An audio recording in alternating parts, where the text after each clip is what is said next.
اعوذ باللہ من الشیطان الرجیم بسم اللہ الرحمن الرحیم 42واں خط اسلام آگے کیوں نہ چلا؟ نہیں سلیم، یہ سوال کچھ انوکھا تمہارے ہی دل سے نہیں ابھرا جو اس کو زبان تک لانے میں تمہیں اس قدر تردد و تامل ہوتا۔ یہ تو ہر اس شخص کے ذہن میں پیدا ہوگا جو ہمارے عروج و زوال کی تاریخ کا مطالعہ کرے گا اور دیکھے گا کہ مسلمان اپنے ابتدائی دور میں اس تیزی کے ساتھ ساری دنیا پر چھا گئے کہ اس کی نظیر تاریخ کے اوراق میں کہیں نہیں ملتی، اور اس کے بعد وہ اس طرح مائل بہزوال ہوئے کہ پھر ان کے ابھرنے کی کوئی صورت ہی پیدا نہیں ہوئی۔ تاریخ کے اس مطالعے کے بعد جو حقائق پر مبنی ہے، اظہار خیال کرنے والوں کے دو گروہ ہمارے سامنے آتے ہیں۔ ایک گروہ اس نتیجے پر پہنچتا ہے اور اس کا اظہار بے باکانہ کرتا ہے کہ اس میں شبہ نہیں کہ اسلام نے عربوں میں ایک نئی زندگی پیدا کر دی تھی، جس کی بنا پر وہ ایران اور روما کی مملکتوں پر غالب آ گئے اور ساری دنیا میں پھیل گئے۔ لیکن اسلام میں اس کی صلاحیت نہیں تھی کہ وہ زمانے کے بڑھتے ہوئے تقاضوں کا ساتھ دے سکتا۔ اس لیے جب زمانہ آگے بڑھا تو اسلام ناکام رہ گیا اور مسلمانوں کا عروج انحطاط میں بدل گیا۔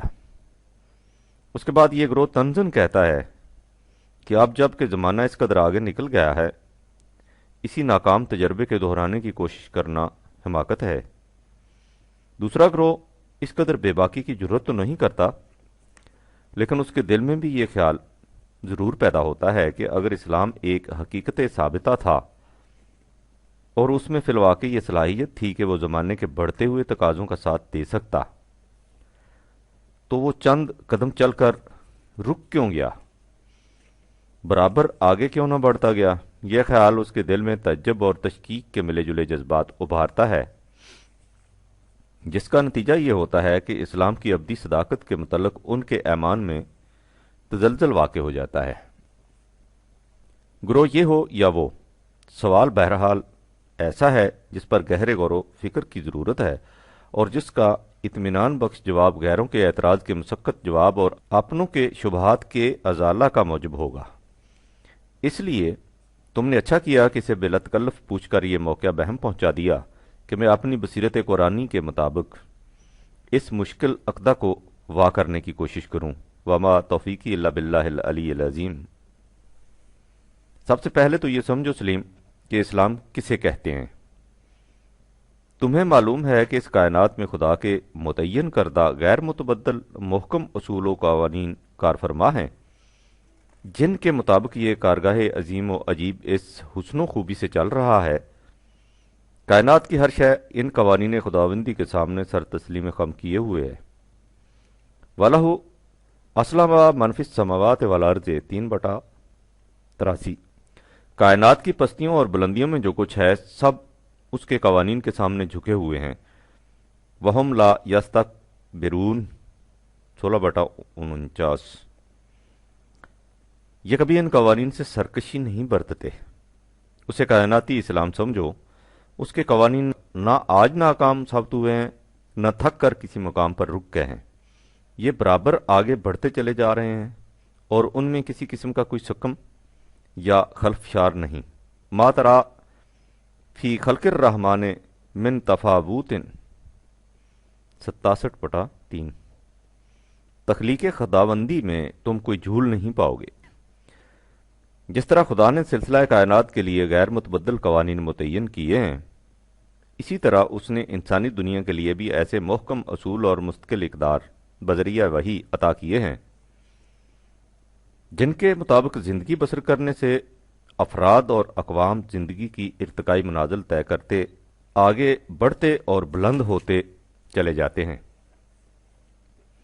یعنی انہیں اس دنیا کی زندگی میں بھی ہر قسم کی شادابیاں اور سرفرازیاں حاصل ہوتی ہیں اور اس کے بعد کی زندگی میں بھی کامیابیاں اور کامرانیاں۔ لیکن انسان کو چونکہ دیگر اشیاء کائنات کی طرح مجبور پیدا نہیں کیا گیا، اس لیے اسے اس کا اختیار ہے کہ وہ چاہے تو ان قوانین کے مطابق زندگی بسر کرے اور چاہے ان سے انحراف برت کر اپنے خود ساختہ مسلک پر گامزن ہو۔ اول ذکر راستہ سے عروج و ارتقاء کی طرف لے جائے گا، اور ثانی ذکر مسلک زوال و انحطاط کی طرف۔ خدا کا تجویز کردہ نظام زندگی الدین یا الاسلام تمام نوع انسان کی عالمگیر ربوبیت کی ضمانت دیتا ہے، اور زمین کے دسترخوان پر بکھری ہوئی نامائے خداوندی کو ہر ضرورت مند کے لیے یکساں طور پر کھلا رکھتا ہے۔ لیکن یہ چیز ان لوگوں پر شاک گزرتی ہے جو اپنی قوت کے بلبوتے پر رزق کے سرچشموں پر قابو پا کر دوسروں کو ان سے محروم رکھنے اور اس طرح ان سے اپنی منمانی کرانے کی فکر میں رہتے ہیں۔ اس لیے یہ گروہ نظام خداوندی الاسلام کی مخالفت کرتا اور اس کی راہ میں روڑے اٹکانے کی کوشش کرتا ہے۔ قرآن کریم کی اصطلاح میں اسے حق و باطل کی کشمکش کہتے ہیں۔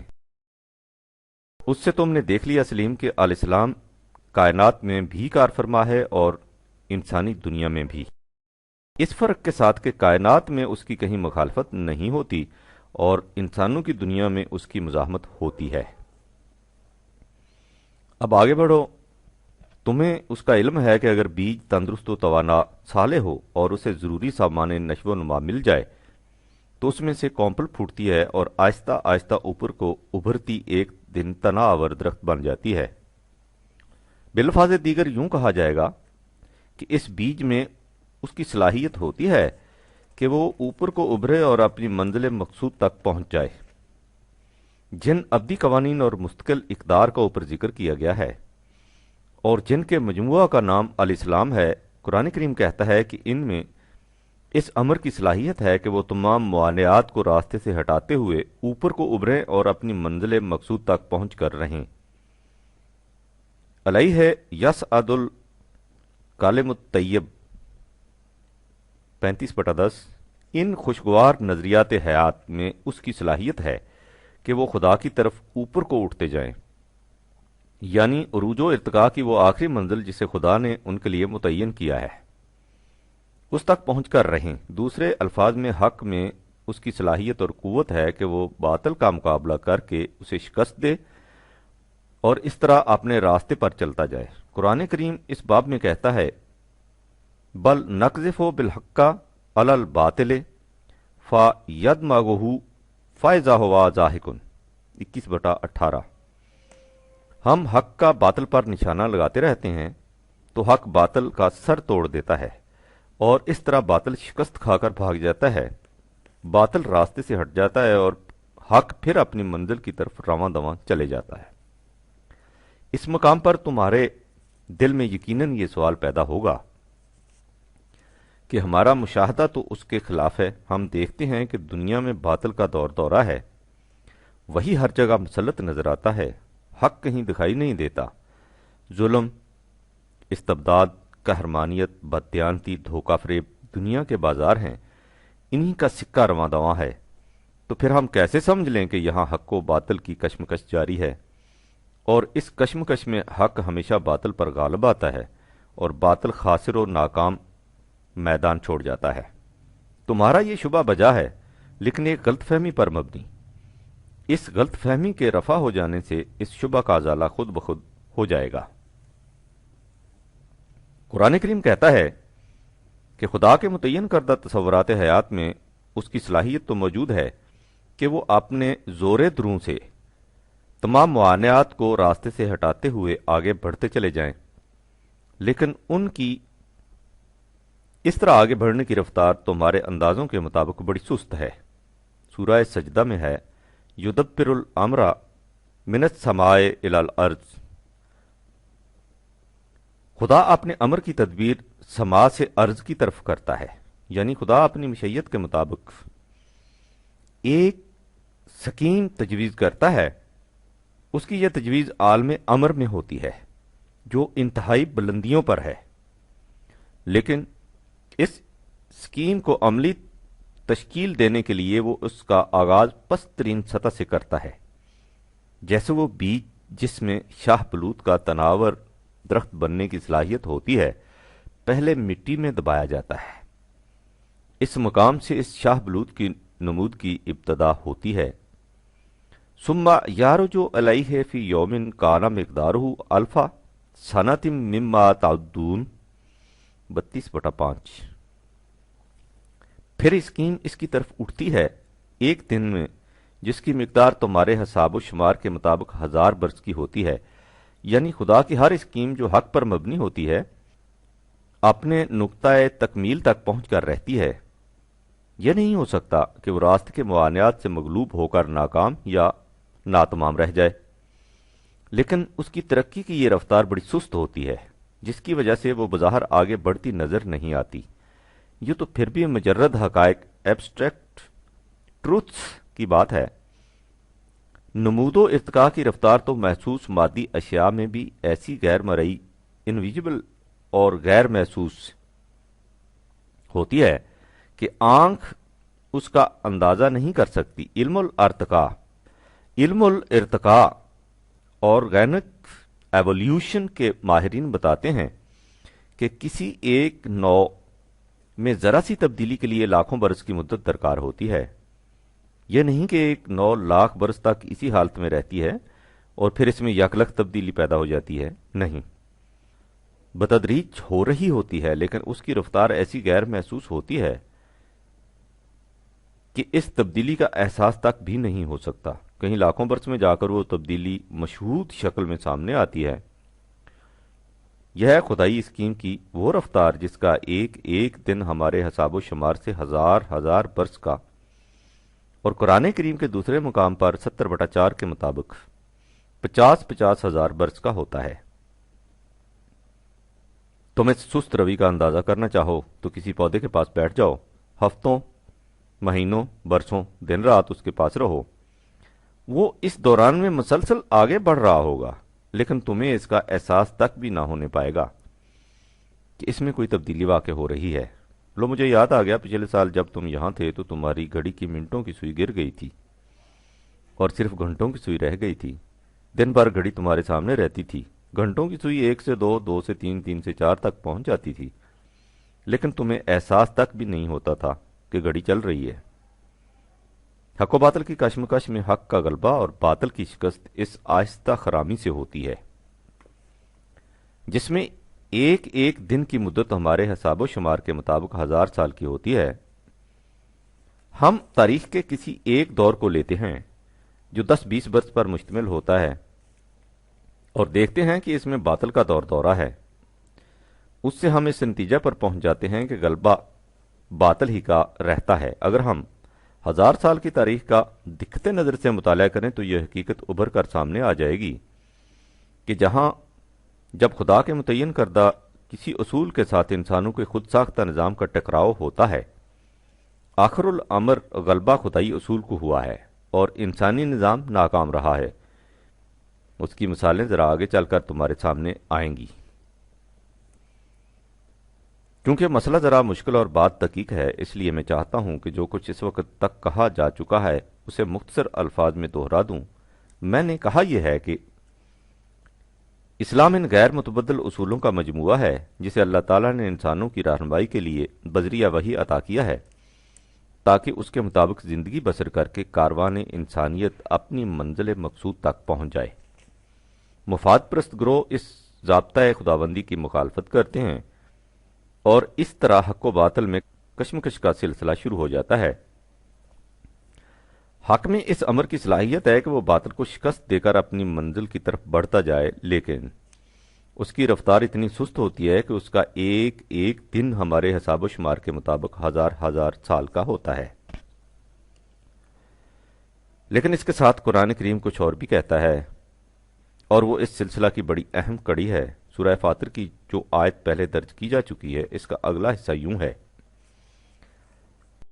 من كان يريد العزة فلله العزة جميعا إليه يصعد الكلم الطيب والعمل الصالح يرفعه والذين يمكرون السيئات لهم عذاب شديد وَمَكْرُ أُولَئِكَ هُوَ يَبُورُ۔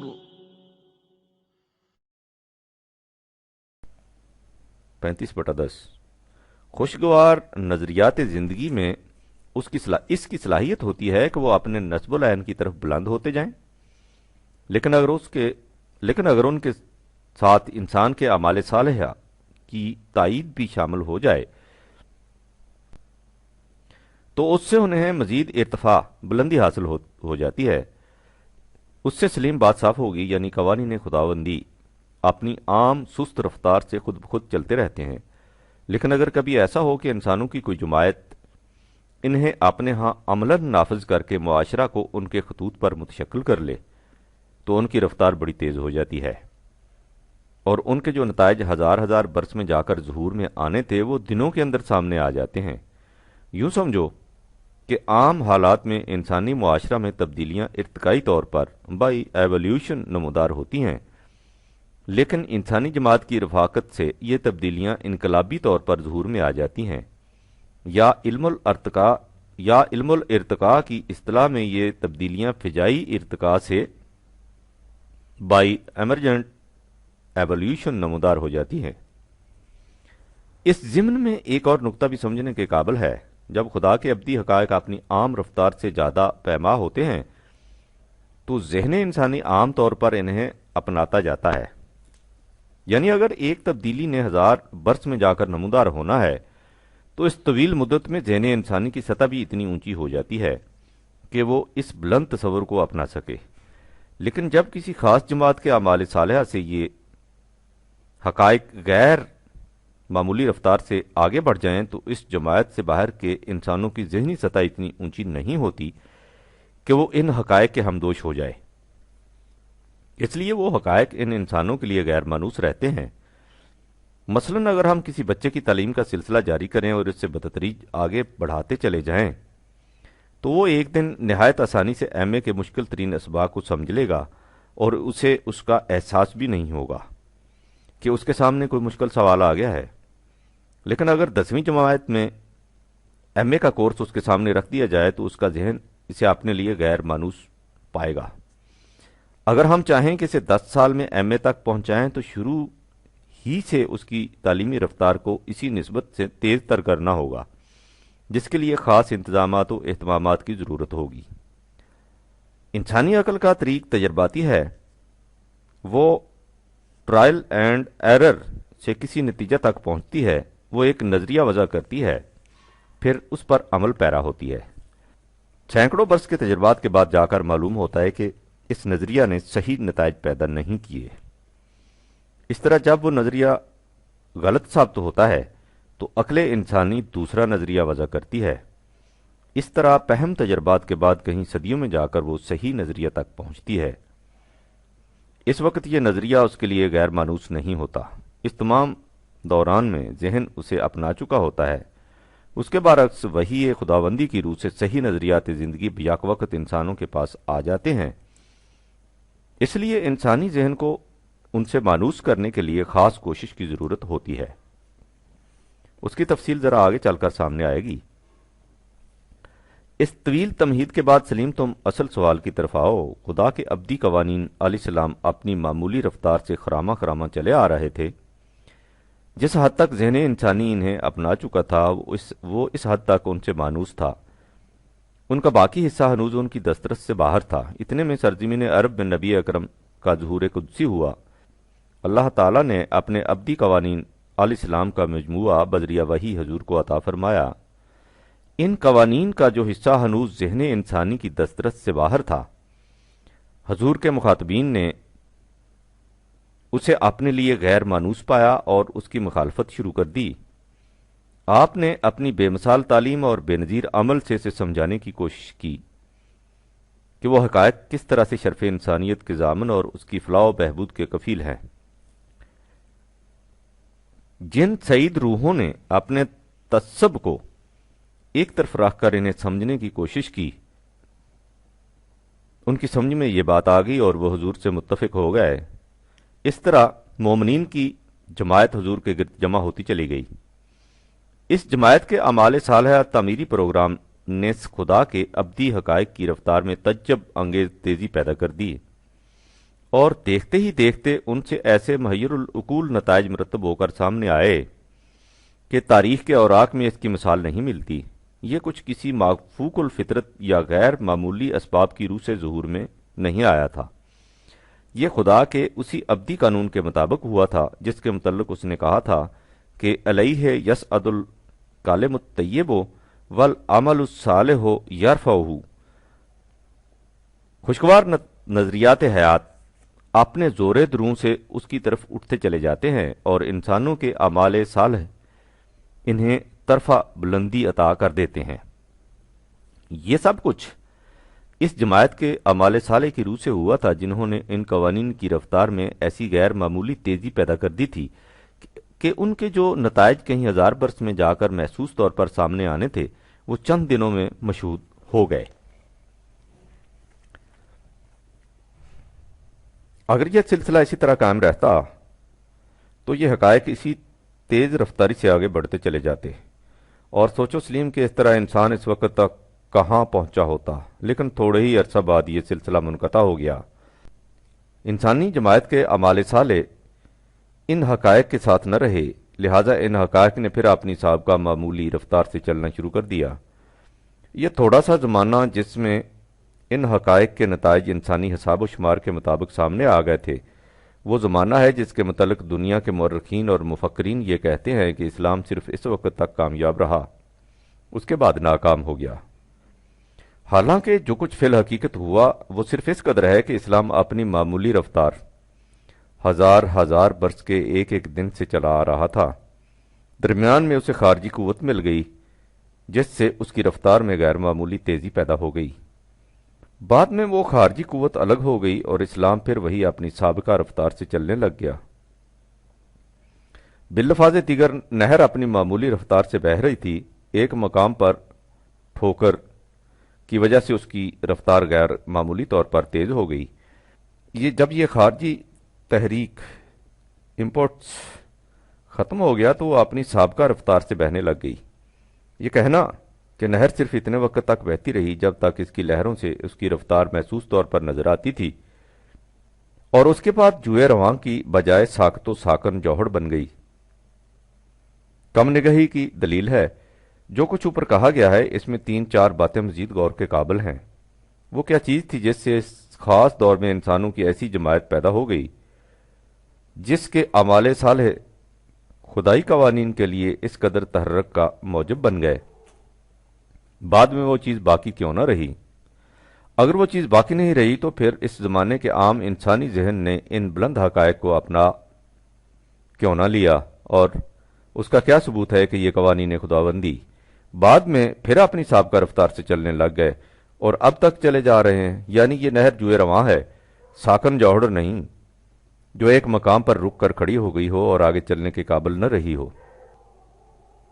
یہ سوالات ایسے ہیں جو بڑے گہرے غور و تدبر کے محتاج ہیں، اس لیے ان کے متعلق جو کچھ کہا جائے گا اسے بڑی توجہ سے سمجھنے کی کوشش کرنا۔ سب سے پہلے شق اول کو لو، یعنی اس سوال کو کہ وہ کیا چیز تھی جس سے اس خاص دور میں انسانوں کی ایسی جماعت پیدا ہو گئی جس کے اعمال صالح سے خدائی قوانین کو ایسی تقویت مومنٹم مل گئی۔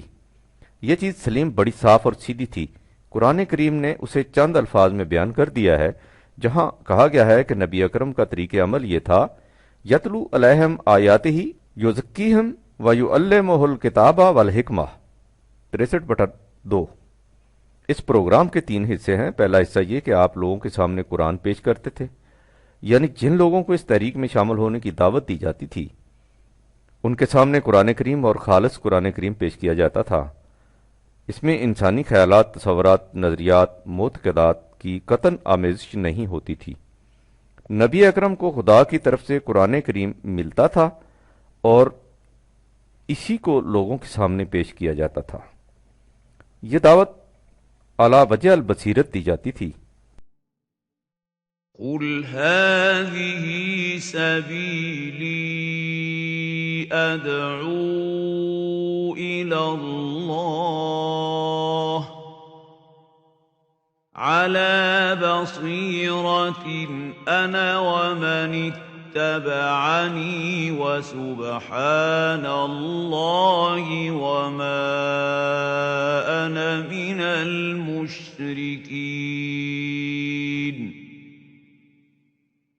12/108 میں اور میرے متبعین خدا کی طرف دعوت علی وجہ البصیرت دیتے ہیں، یعنی قرآن کریم کو دلائل و براہین اور علم و بصیرت کی بنا پر پیش کیا جاتا تھا، اسے نہ معجزات کے زور سے منوایا جاتا تھا اور نہ کسی کے سر پر تلوار رکھ کر اسے مسلمان ہونے پر مجبور کیا جاتا تھا۔ جو لوگ اس طرح علی وجہ البصیرت دل و دماغ کے پورے اطمینان کے ساتھ قرآن کریم کی صداقت کو تسلیم کر لیتے، ان کی تعلیم و تربیت کا سلسلہ ہو جاتا۔ نبی اکرم انہیں سمجھاتے کہ خدا کے احکام و قوانین الکتاب کیا ہیں اور ان کی غرض و غایت الحکمت کیا ہے۔ اس طرح انہیں الاسلام کے غیر متبدل اصولوں کی روشنی میں اپنی عقل و فکر سے کام لینے اور پیش آمدہ معاملات کا حل دریافت کرنے کے طور طریقے سکھائے جاتے۔ اس کے ساتھ ہی صحیح آزادی کی ایسی فضا پیدا کی جاتی جس سے ان کی ذات، پرسنالٹی کی نشو و نما تزکیہ نفس ہوتی جاتی، ان کی ذہنی اور قلبی صلاحیتوں میں بالیدگی پیدا ہوتی۔ انہوں نے اس سے بیشتر انسانوں کی خود ساختہ رسوم و قیود کی زنجیروں میں اپنے آپ کو جکڑ رکھا تھا، وہ سب ایک ایک کر کے ٹوٹ جاتی اور وہ محسوس کر لیتے کہ وہ دنیا میں نہ کسی انسان کے محکوم ہیں نہ محتاج۔ قرآنی معاشرہ میں کوئی کسی کا محکوم و محتاج نہیں ہوتا، اس سے ان کی ذات کی نشو و نما ہوتی۔ یہ تھا وہ سیدھا سادہ پروگرام جس سے نبی اکرم نے ایک ایسی جماعت پیدا کر دی جس کے اعمال صالح قوانین خداوندی کی رفتار میں اس قدر مہیر العقول تیزی پیدا کرنے کا موجب بن گئے تھے، اور اس طرح ایک ایسا معاشرہ قائم ہو گیا تھا جس میں اسلام کے درخشندہ و تابناک نتائج چند دنوں میں دنیا کے سامنے آ گئے تھے۔ اس مقام پر اتنا سمجھ لینا ضروری ہے کہ جتنے لوگ نبی اکرم کی زندگی میں مسلمان ہو گئے تھے، اگرچہ اصطلاح میں ان سب کو صحابہ کہتے ہیں، ان سب کو تعلیم و تربیت نبوی سے استفادہ کے یکساں مواقع حاصل نہیں ہوئے تھے۔ قرآن کریم اس حقیقت کو واضح انداز میں بیان کرتا ہے۔ مثلا سورہ حجرات میں ان بدوی قبائل اعراب کا ذکر ہے جو نبی اکرم کی حیات طیبہ کے آخری ایام میں اسلامی مملکت کی شوقت و عظمت کو دیکھ کر مسلمان ہوئے تھے۔ ان کے متعلق قرآن کریم کہتا ہے، قالت الاعراب آمنا، یہ بدوی قبائل کہتے ہیں کہ ہم ایمان لے آئے ہیں۔ قالت الأعراب آمنا قل لم تؤمنوا ولكن قولوا أسلمنا ولما يدخل الإيمان في قلوبكم وَإِن تُطِيعُوا اللَّهَ وَرَسُولَهُ لَا يَلِتْكُم مِّنْ أَعْمَالِكُمْ شَيْئًا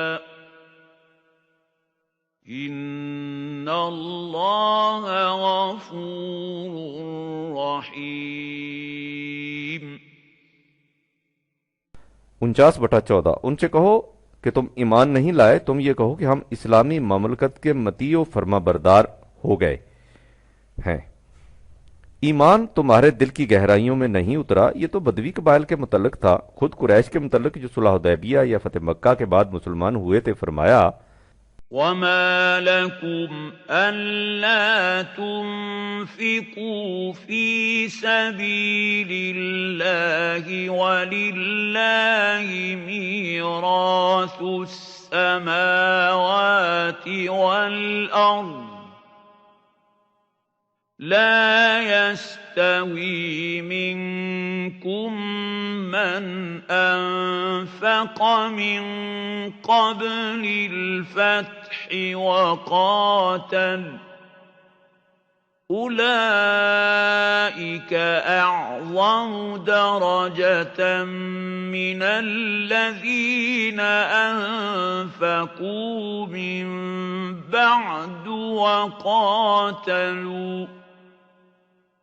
وَكُلًّا وَعَدَ اللَّهُ الْحُسْنَى وَاللَّهُ بِمَا تَعْمَلُونَ خَبِيرٌ۔ 57/10 تم میں سے جن لوگوں نے فتح سے پہلے راہ خدا میں اپنا مال خرچ کیا اور لڑائیاں لڑیں، اور جنہوں نے فتح کے بعد اپنا مال خرچ کیا اور لڑائیاں لڑیں، یہ دونوں گروہ برابر نہیں ہو سکتے۔ اول ذکر کے درجات ثانی ذکر کے مقابلہ میں بہت بلند ہیں۔ اگرچہ اسلام کی برکات و حسنات کے سلسلہ میں اللہ کے وعدے دونوں کے ساتھ ہیں، یہ بلند مدارج کے حامل وہ حضرات ہیں جنہیں قرآن کریم نے مومن حقہ کہہ کر پکارا ہے۔ سورہ انفال میں ہے، والذین آمنوا وهاجروا وجاهدوا في سبيل الله والذین آووا ونصروا أولئك هم المؤمنون حقا لهم مغفرة ورزق کریم۔ 8/74 اور جو لوگ ایمان لائے انہوں نے ہجرت کی اور اللہ کی راہ میں ہر قسم کا جہاد کیا، اور وہ لوگ جنہوں نے ان مہاجرین کو پناہ دی اور دین کے استحکام میں ہر قسم کی مدد کی، یہی لوگ ہیں پکے اور سچے مومن۔ ان کے لیے ہر تقریب سے حفاظت کا سامان اور باعزت رزق ہے۔ جنہوں نے ان کے بعد ہجرت کی اور جہاد کیا، ان کے متعلق کہا گیا کہ فَأُولَٰئِکَ مِنکُم 8/75 وہ بھی تم میں سے ہی ہیں۔ یہی اول الذکر وہ السابقون الاولون 9/100 ہیں جنہیں قرآن مجید نے محمد الرسول اللہ والذین معہ کہہ کر پکارا 48/29۔ اور شجر اسلام کی آبیاری میں ان کی خدمات جلیلہ کو وجہ و مسرت کے عالم میں سراہا 48/29۔ اس سے تم یہ نہ سمجھ لینا تسلیم کے بعد کہ مسلمانوں کے ایمان و عمل کی قرآن کریم نے تعریف نہیں کی۔ جنہوں نے ان سابقون الاولون کی حسن کارانہ انداز سے پیروی کی، ان کے متعلق بھی قرآن کریم نے کہا ہے رضی اللہ عنہم ورضوا عنہ 9/100 اللہ ان سے راضی ہوا اور وہ اللہ سے راضی ہو گئے۔ جو کچھ میں نے اوپر کہا ہے اس سے بتانا یہ مقصود ہے کہ اس جماعت میں بعد میں شریک ہونے والوں میں وہ لوگ بھی تھے جو اس انداز سے اسلام نہیں لائے تھے جس انداز سے السابقون الاولون ایمان لائے تھے۔ نیز بعد میں آنے والوں کو تعلیم نبوی سے نسبتاً کم حصہ ملا۔ السابقون الاولون برسوں کے غور و فکر کے بعد اسی وقت ایمان لائے تھے جب ایمان لانے کے معنی اپنے آپ کو دنیا بھر کی مخالفت کا نشانہ بنا لینا اور ہر قسم کی مصیبتوں سے دوچار ہونا تھا۔ ظاہر ہے کہ اس قسم کا ایمان اسی صورت میں لایا جا سکتا تھا جب انسان انتہائی غور و فکر کے بعد صداقت کو پہچان لے، لیکن جب اسلامی مملکت قائم ہو گئی تھی اور مسلمانوں کو ہر طرف غلبہ حاصل ہو رہا تھا، اس وقت ایمان لانا قرآن کریم کے الفاظ میں اپنے آپ کو اسلامی مملکت کے سامنے سرنڈر کر دینے کے مترادف تھا۔ یہ تو تھا ان دو گروہوں کے ایمان لانے کے محرکات کا فرق۔ اس کے ساتھ دوسرا اہم فرق یہ بھی تھا کہ بعد میں مسلمان ہونے والوں کو تعلیم و تربیت نبوی سے استفادہ کا بہت کم موقع ملا تھا۔ اگلی شک کو سامنے لاؤ، یعنی اس سوال کو کہ جس پروگرام کے مطابق نبی اکرم نے اس قسم کی جماعت مومنین پیدا کر دی تھی وہ پروگرام آگے کیوں نہ چلا؟ اس سلسلہ میں تم نے اکثر لوگوں کو یہ کہتے سنا ہوگا کہ صاحب وہ تو رسول کی منفرد شخصیت تھی جس نے اپنی بے مثال روحانی قوتوں سے اس قسم کا انقلاب پیدا کر دیا تھا۔ یہ رسول کے علاوہ دوسرے انسانوں کے بس کی بات ہی نہ تھی، اس لیے جب رسول اللہ دنیا سے تشریف لے گئے تو یہ سلسلہ منقطع ہو گیا۔ یہ سلیم بہت بڑی غلط فہمی ہے جسے دل سے نکالنا نہایت ضروری ہے۔ اگر یہ خیال دل میں باقی رہے تو اس کا صرف اتنا ہی نتیجہ نہیں ہوتا کہ یہ تسلیم کرنا پڑتا ہے کہ رسول اللہ کی وفات کے بعد یہ سلسلہ آگے نہیں چل سکتا تھا۔ اس سے یہ بھی ماننا پڑتا ہے اب اگر ہم لاکھ چاہیں تو بھی اسلام کو دوبارہ زندہ نہیں کر سکتے۔ اس تصور کا نتیجہ ناامیدی جاوید ہوتا ہے، یعنی اس حالت کو سنوارنے اور مستقبل کو روشن کرنے کی طرف سے ابدی مایوسی، یہ جو ہم میں ہر صدی کے بعد خدا کی طرف سے مجدد کی آمد یا آخری زمانے میں ظہور مہدی کا عقیدہ آ گیا ہے، یہ اسی مایوسی کا پیدا کرتا ہے۔ قرآن کریم میں ختم نبوت کے بعد کسی کے آنے کا ذکر نہیں، اور یہ جو ہمارے ہاں آئے دن نبوت کے دعوے ہوتے رہتے ہیں، ان کا بنیادی سبب بھی یہی غلط تصور ہے کہ اسلام کا احیاء نبی کے بغیر ہو نہیں سکتا۔ لہٰذا اس غلط تصور کا ذہن سے نکالنا از بس ضروری ہے کہ اسلام نے جو کچھ کر کے دکھایا تھا وہ نبی اکرم کی مافوق الفطرت قوتوں کا نتیجہ تھا۔ آپ کے بعد نہ وہ سلسلہ باقی رہ سکتا تھا، نہ اب اس کا احیاء ہو سکتا ہے۔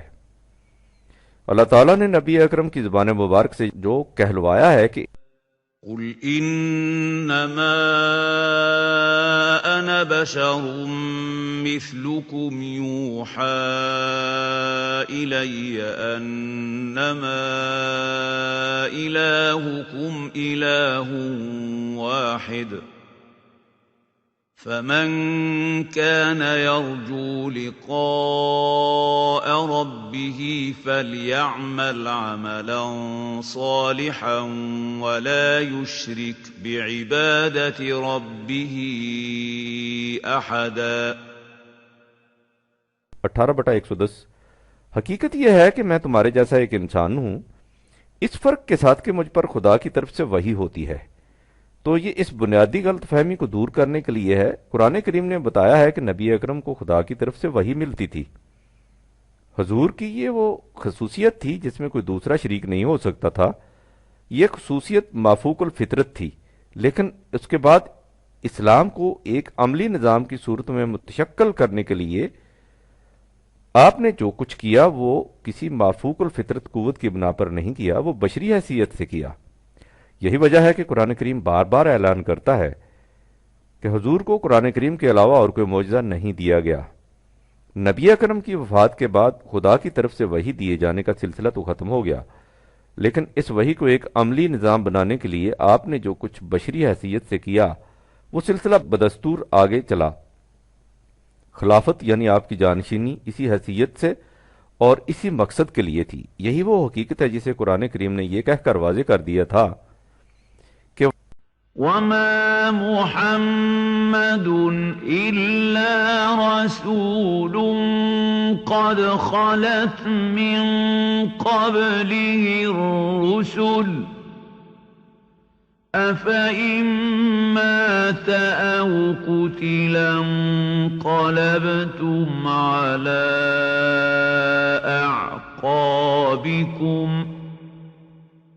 وَمَن يَنقَلِبْ عَلَىٰ عَقِبَيْهِ فَلَن يَضُرَّ اللَّهَ شَيْئًا وَسَيَجْزِي اللَّهُ الشَّاكِرِينَ۔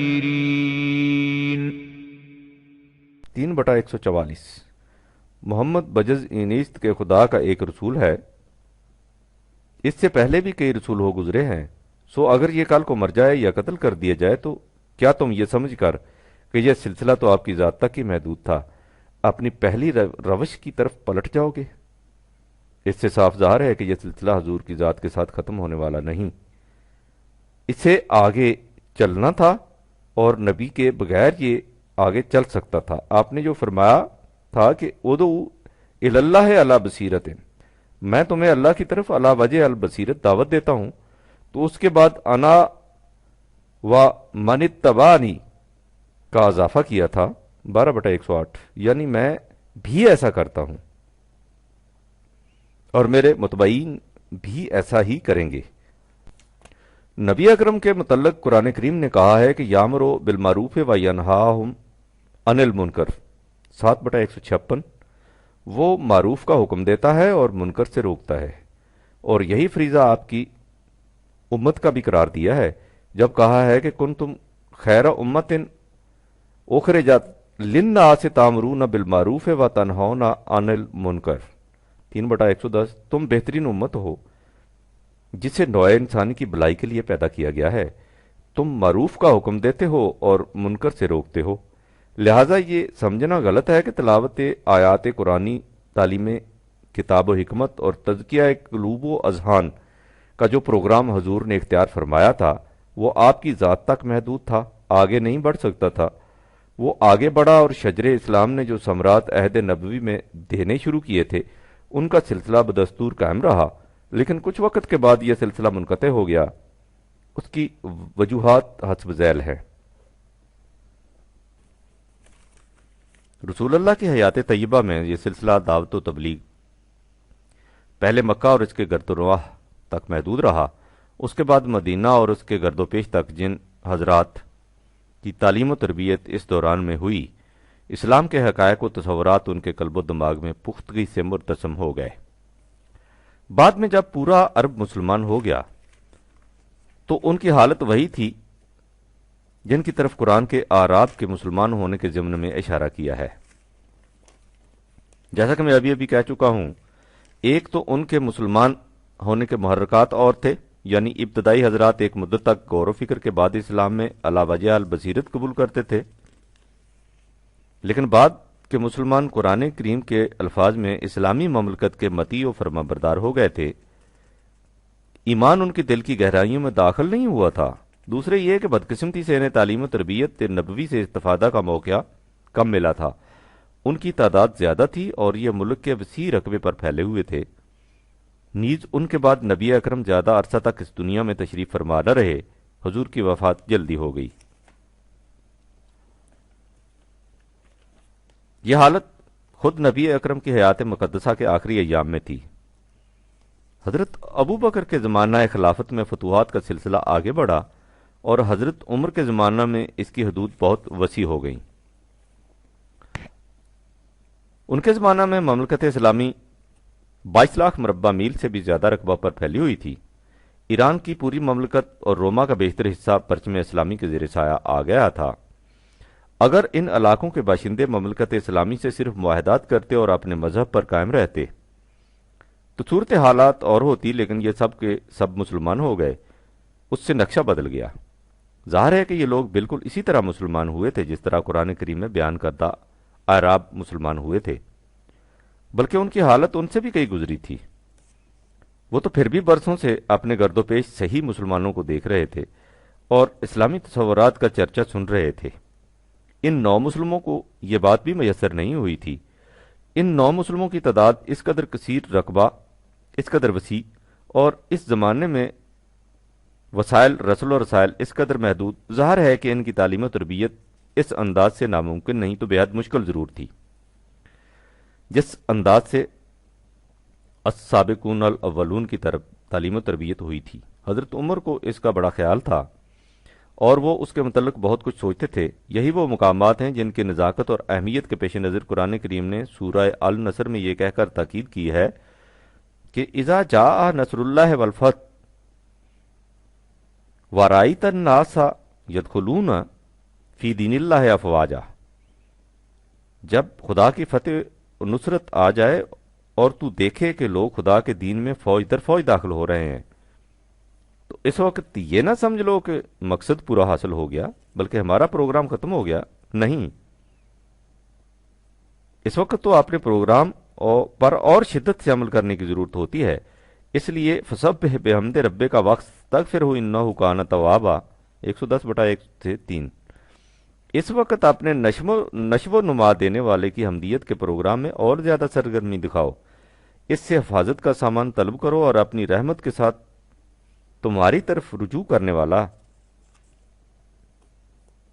حضرت عمر کو اس قدر احساس تھا کہ ابن حزم کی تحقیق کے مطابق آپ نے قرآن کریم کے کم و بیش 1 لاکھ نسخے مملکت کے طویل و عرض میں پھیلا دیے تھے۔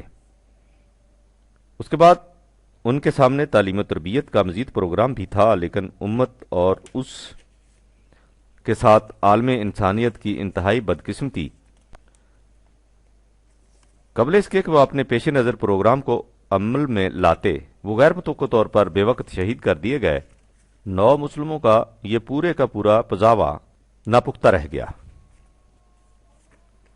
ظاہر ہے کہ جب اس قدر کثیر آبادی اس انداز سے ایک نیا دین قبول کرے تو وہ صرف مملکت کی فرمانبرداری کی حد تک نیا دین ہو سکتا ہے۔ ان لوگوں کے معتقدات، تصورات، نظریات سب وہی رہتے ہیں جو پہلے تھے اور صدیوں سے ان میں متوارث چلے آ رہے تھے۔ تم نے سلیم بابا بھیلو خان کو دیکھا تھا، ان کا خاندان 2 پشتوں سے مسلمان تھا، لیکن بابا کی حالت یہ تھی کہ جب چھینک آتی بے ساختہ جے نندی اس کے منہ سے نکل جاتا۔ میں نے اس سے ایک دفعہ پوچھا تو کہنے لگا کہ میاں جے نندی جاتی جاتی جائے گی، الحمدللہ آتی آتی آئے گی۔ یہ بالکل ٹھیک ہے، پرانی جے نندیاں تعلیم و تربیت سے جاتی ہیں، اور ایسا نہ ہو تو پھر یہ اعماق قلب سے بمشکل نکلتی ہیں۔ معاشرہ کے اثر سے ان کے لباس میں تبدیلی آ جاتی ہے، لیکن یہ جاتی نہیں، اور ان کے لباس میں تبدیلی آ جانا اور بھی زیادہ خطرناک ہوتا ہے۔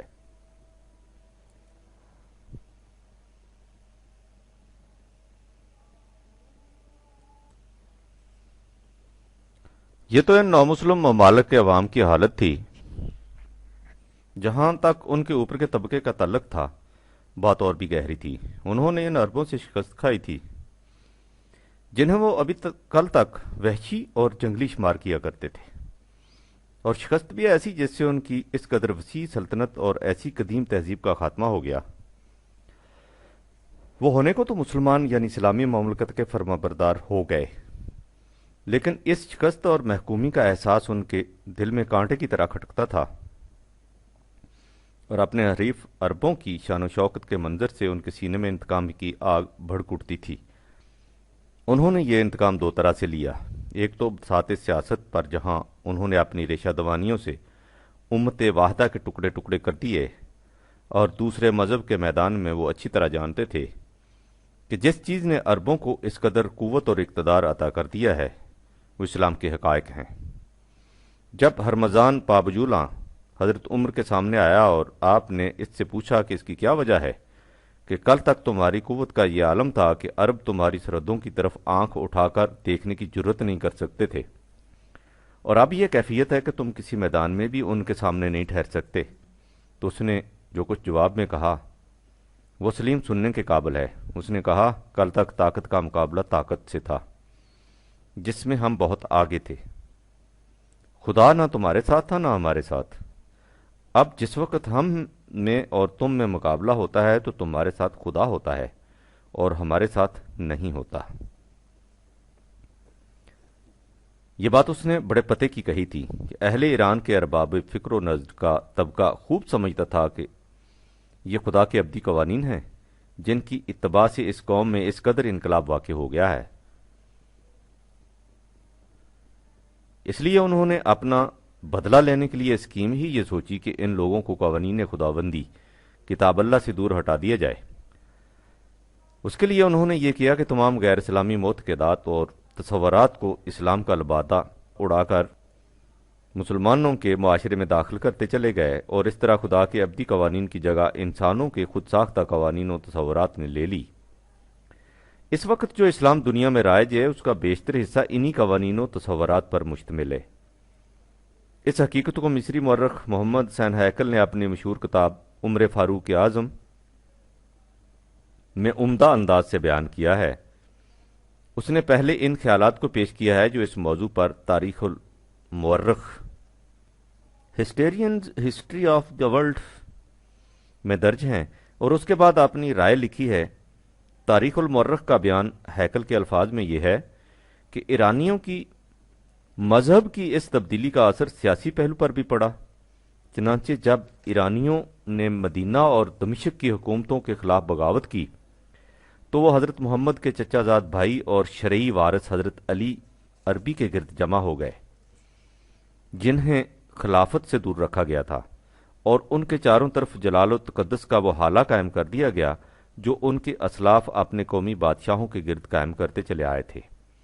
اور پھر جس طرح ان کے بزرگ کسریٰ کو آسمان کا بیٹا مقدس بادشاہ کے لقب سے ملقب کرنے کے عادی تھے، ان کی کتابوں میں اسے سید و مرشد لکھا جاتا تھا۔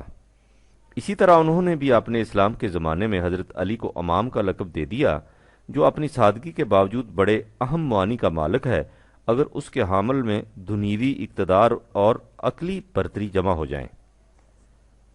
جب حضرت علی وفات پا گئے تو ایرانی ان کے صاحبزادوں حضرت حسن اور حضرت حسین کے گرد جمع ہو گئے، اور ان کے بعد ان کی اولاد کے کہا جاتا ہے حضرت حسین نے اکاسرہ بنی ساسان کے آخری تاجدار کی بیٹی سے شادی کی تھی۔ چنانچہ اس ازدواج کے بعد امامت مقدس حق سے رشتہ بدامن ہو گئی۔ پھر کربلا کے میدان میں حضرت حسین کے خون نے اس وحدت کو متبرک بنا دیا جو اسلام اور قدیم ایران کے درمیان قائم ہوئی تھی۔ وہ بغاوت جس نے بنو امیہ سے حکومت چھین کر رسول اللہ کے قرابت داروں بنو عباس کو تخت پر بٹھایا، ایرانیوں ہی کی برپا کی ہوئی تھی، جس کے ذریعے انہوں نے اپنے اصول امامت کی تشکیل و تصدیق کر دی، اگرچہ وہ اس گھرانے کو تاج نہ پہنا سکے جسے تاج پہنانے کی راہ میں انہوں نے اپنی تمام کوششیں صرف کر دی تھیں۔ ہیکل اردو ترجمہ صفحہ 20-419۔ اس اقتباس کے بعد ہیکل لکھتا ہے،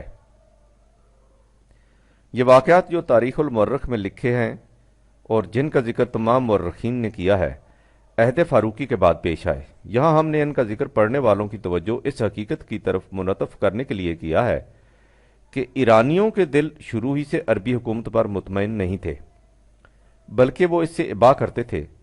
اول انہوں نے اس کے خلاف اعلانیہ بغاوت کرنی بھی چاہی، لیکن اس میں ناکامی ہوئی تو دوسرے ذرائع سے اقتدار حاصل کرنے کی سرتوڑ کوششیں کرنے لگے، اور عام زندگی کے تمام میدانوں میں انہیں اقتدار کا ایک بہت بڑا حصہ مل بھی گیا۔ مسلمانوں کے ایران فتح کرنے سے ایرانی اس قدر نشتر بدل تھے کہ ان کے چند آدمی حضرت عمر کی جان کے دشمن ہو گئے، یہاں تک کہ کہا جاتا ہے کہ حضرت عمر کی شہادت جو فتح خراسان کے کچھ ہی دن بعد ہوئی، ایرانی سازش ہی کا نتیجہ تھی۔ ایزن صفحہ 420۔ تم جانتے ہو سلیم کہ نہ میں شیعہ ہوں نہ سنی، اس لیے مجھے مسلمانوں کے کسی فرقہ کے مخصوص معتقدات سے کوئی تعلق نہیں۔ میں ہر اس عقیدہ اور تصور کو غلط سمجھتا ہوں جو قرآن کے خلاف ہو، اس لیے مسئلہ زیر نظر کو بھی میری نگاہ فرقہ وارانہ اینک سے نہیں دیکھتی۔ میں جو کچھ کہنا چاہتا ہوں وہ یہ ہے کہ ان مفتوحہ علاقوں کے نو مسلموں نے اپنے معتقدات کو اسلام کا رنگ دے کر مسلمانوں کے معاشرے میں پھیلا دیا اور آہستہ آہستہ انہیں اس خدا یعنی کتاب خدا سے بیگانہ بنا دیا جو غیر مسلموں کے مقابلہ میں مسلمانوں کے غلبہ کا باعث تھا۔ اس طرح انہوں نے فولادی شمشیروں کا بدلہ ذہنی شمشیروں کے ذریعے لے لیا۔ ان کی اس سازش کو اس بدقسمت واقعہ سے اور تقویت مل گئی کہ عباسیوں نے سلطنت ہی ایرانیوں کے بلبوتے پر حاصل کی تھی، جس سے ان کا اقتدار معاشرے کے ہر گوشے پر چھا گیا تھا، اور چونکہ پڑھے لکھے لوگ تھے اس لیے ان کا وضع کردہ جدید اسلام کتابی شکل میں بھی عام ہو گیا۔ ہمارے ہاں جو کچھ دین کے نام پر پڑھا جاتا ہے وہ بیشتر انہی کتابوں پر مشتمل ہوتا ہے۔ حقیقت یہ ہے کہ اس حادثہ کے بعد ہماری تاریخ سیاست اور مذہب کے دونوں میدانوں میں انہی اجمی ریشہ دوانیوں کی متنوع داستان ہے۔ یہ تھے وہ اسباب جن کی بنا پر صحیح اسلام سے متعلق تعلیم و تربیت کا وہ سلسلہ جسے نبی اکرم نے شروع کیا اور جو خلافت کے اولین ایام تک جاری رہا، آگے چل کر رک گیا، اور نہ صرف یہ کہ وہ سلسلہ رک گیا بلکہ اس کی جگہ ایک نئے اسلام نے لے لی۔ اس ضمن میں بعض لوگ کہا کرتے ہیں کہ حضرت ابو بکر اور حضرت عمر کے زمانہ میں یہ لڑائیاں نہ لڑی جاتی تو اسلام اس مصیبت سے بچ جاتا جو ان نو مسلموں کے ہاتھوں اس پر وارد ہوئی، لیکن وہ اس رائے کے اظہار کے وقت ایک اہم حقیقت کو نظر انداز کر دیتے ہیں۔ یہ لڑائیاں جول ارض حوث ملک گیری کی تسکین کے لیے نہیں لڑی گئی تھیں۔ میں اپنے موضوع سے دور ہٹ جاؤں گا، ورنہ میں تمہیں تفصیل سے بتاتا کہ ان لڑائیوں کے محرکات و اسباب کیا تھے۔ مختصر الفاظ میں یوں سمجھو کہ اسلام ایک نظام زندگی ہے جو صرف ایک آزاد اسلامی مملکت میں عملی شکل میں سامنے آ سکتا ہے۔ یہ تھا وہ بنیادی مقصد جس کے لیے نبی اکرم نے ایک مملکت کی تشکیل کی اور اس مملکت کا تحفظ حضور کے جانشینوں نے اپنی زندگی کا نصب العین قرار دیا۔ ایران اور روم کی مملکتیں اس جدید اسلامی مملکت کو کبھی پسندیدگی کی نگاہ سے نہیں دیکھ سکتی تھیں۔ یہ مملکت ان کی نگاہوں میں حریف تازہ تھی اور وہ لوگ اس کے استحکام میں اپنے لیے سخت خطرہ محسوس کرتے تھے۔ ان کی دلی خواہش تھی کہ وہ اس مملکت کو صفائے ہستی سے مٹا ڈالیں۔ اگر خلافت کے اس دور میں ان مملکتوں کے مشؤوم عزائم کی روک تھام نہ کی جاتی تو اسلامی مملکت کا وجود باقی نہ رہتا، اس مقصد کے لیے جیوش اسلامیہ کا آگے بڑھانا ناگزیر تھا۔ جیسا کہ میں نے پہلے بھی لکھا ہے، اگر یہ ممالک صرف معاہدات کر لیتے تو بھی صورت مختلف ہوتی، لیکن وہاں کے باشندے شباشب مسلمان ہو گئے اور اس سے وہ خرابیاں پیدا ہو گئیں جن کی طرف میں نے اوپر اشارہ کیا ہے۔ اس پر انتہائی بدقسمتی یہ کہ حضرت عمر بے وقت شہید کر دیے گئے۔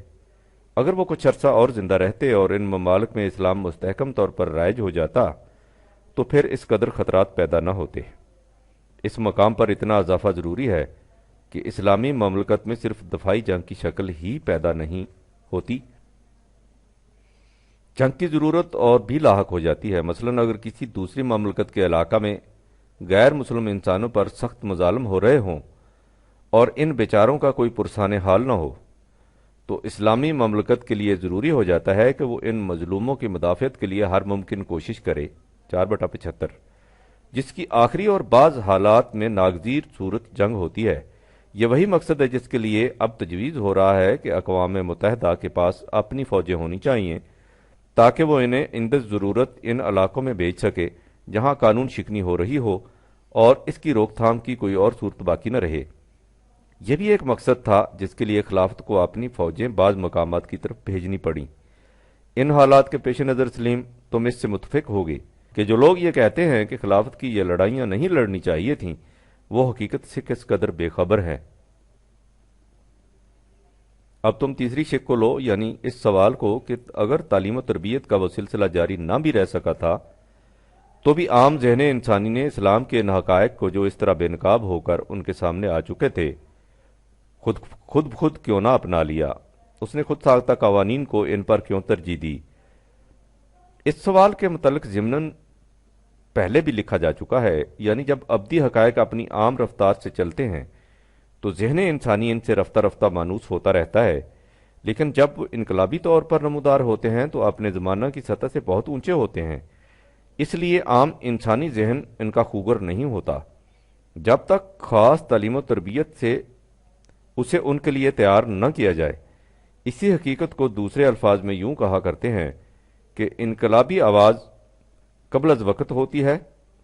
انقلابی آواز کے معنی ہوتے ہیں خدا کے کسی ابدی قانون کو انسانی رفتار سے سامنے لانے کی دعوت، اور قبل از وقت سے یہ مفہوم ہوتا ہے کہ جس زمانے میں وہ آواز اٹھتی ہے اس زمانے تک کا انسانی ذہن اس قانون سے مانوس نہیں ہوتا۔ اگر اس زمانے کا انسانی ذہن اس قانون سے مانوس ہو چکا ہو تو وہ آواز انقلابی نہیں ہوتی، اسے اسی فضا کی پیداوار کہا جائے گا۔ یہی وجہ ہے جو کہا جاتا ہے کہ انقلابی آواز کے لیے اس کا دور سازگار نہیں ہوتا۔ سازگار نہیں ہوتا سے مراد یہ ہے کہ اس دور کے انسان سے اسے اچھی طرح اپریشیٹ نہیں کر سکتے۔ ان کی فکری سطح اتنی اونچی نہیں ہوتی کہ وہ اس غیر معمولی آواز سے اپنے آپ کو ہم آہنگ کر سکیں۔ وہ آواز ان کے لیے بڑی غیر مانوس ہوتی ہے، اس لیے وہ اس کی سخت مخالفت کرتے ہیں۔ تم رسول کی دعوت کو تو چھوڑو کہ وہ اپنے دور سے صدیوں آگے ہوتی ہے۔ اس سلسلہ میں تو عام نابغہ جینیس کی حالت یہ ہوتی ہے کہ وہ اپنے زمانے کے ہاتھوں اپنی قدر ناشناسی کا رونا روتے روتے مر جاتا ہے۔ تم اپنے محبوب شاعر غالب کو دیکھو، وہ کس طرح اپنے زمانے کی پستی سطح کا شکوہ سنج ہے۔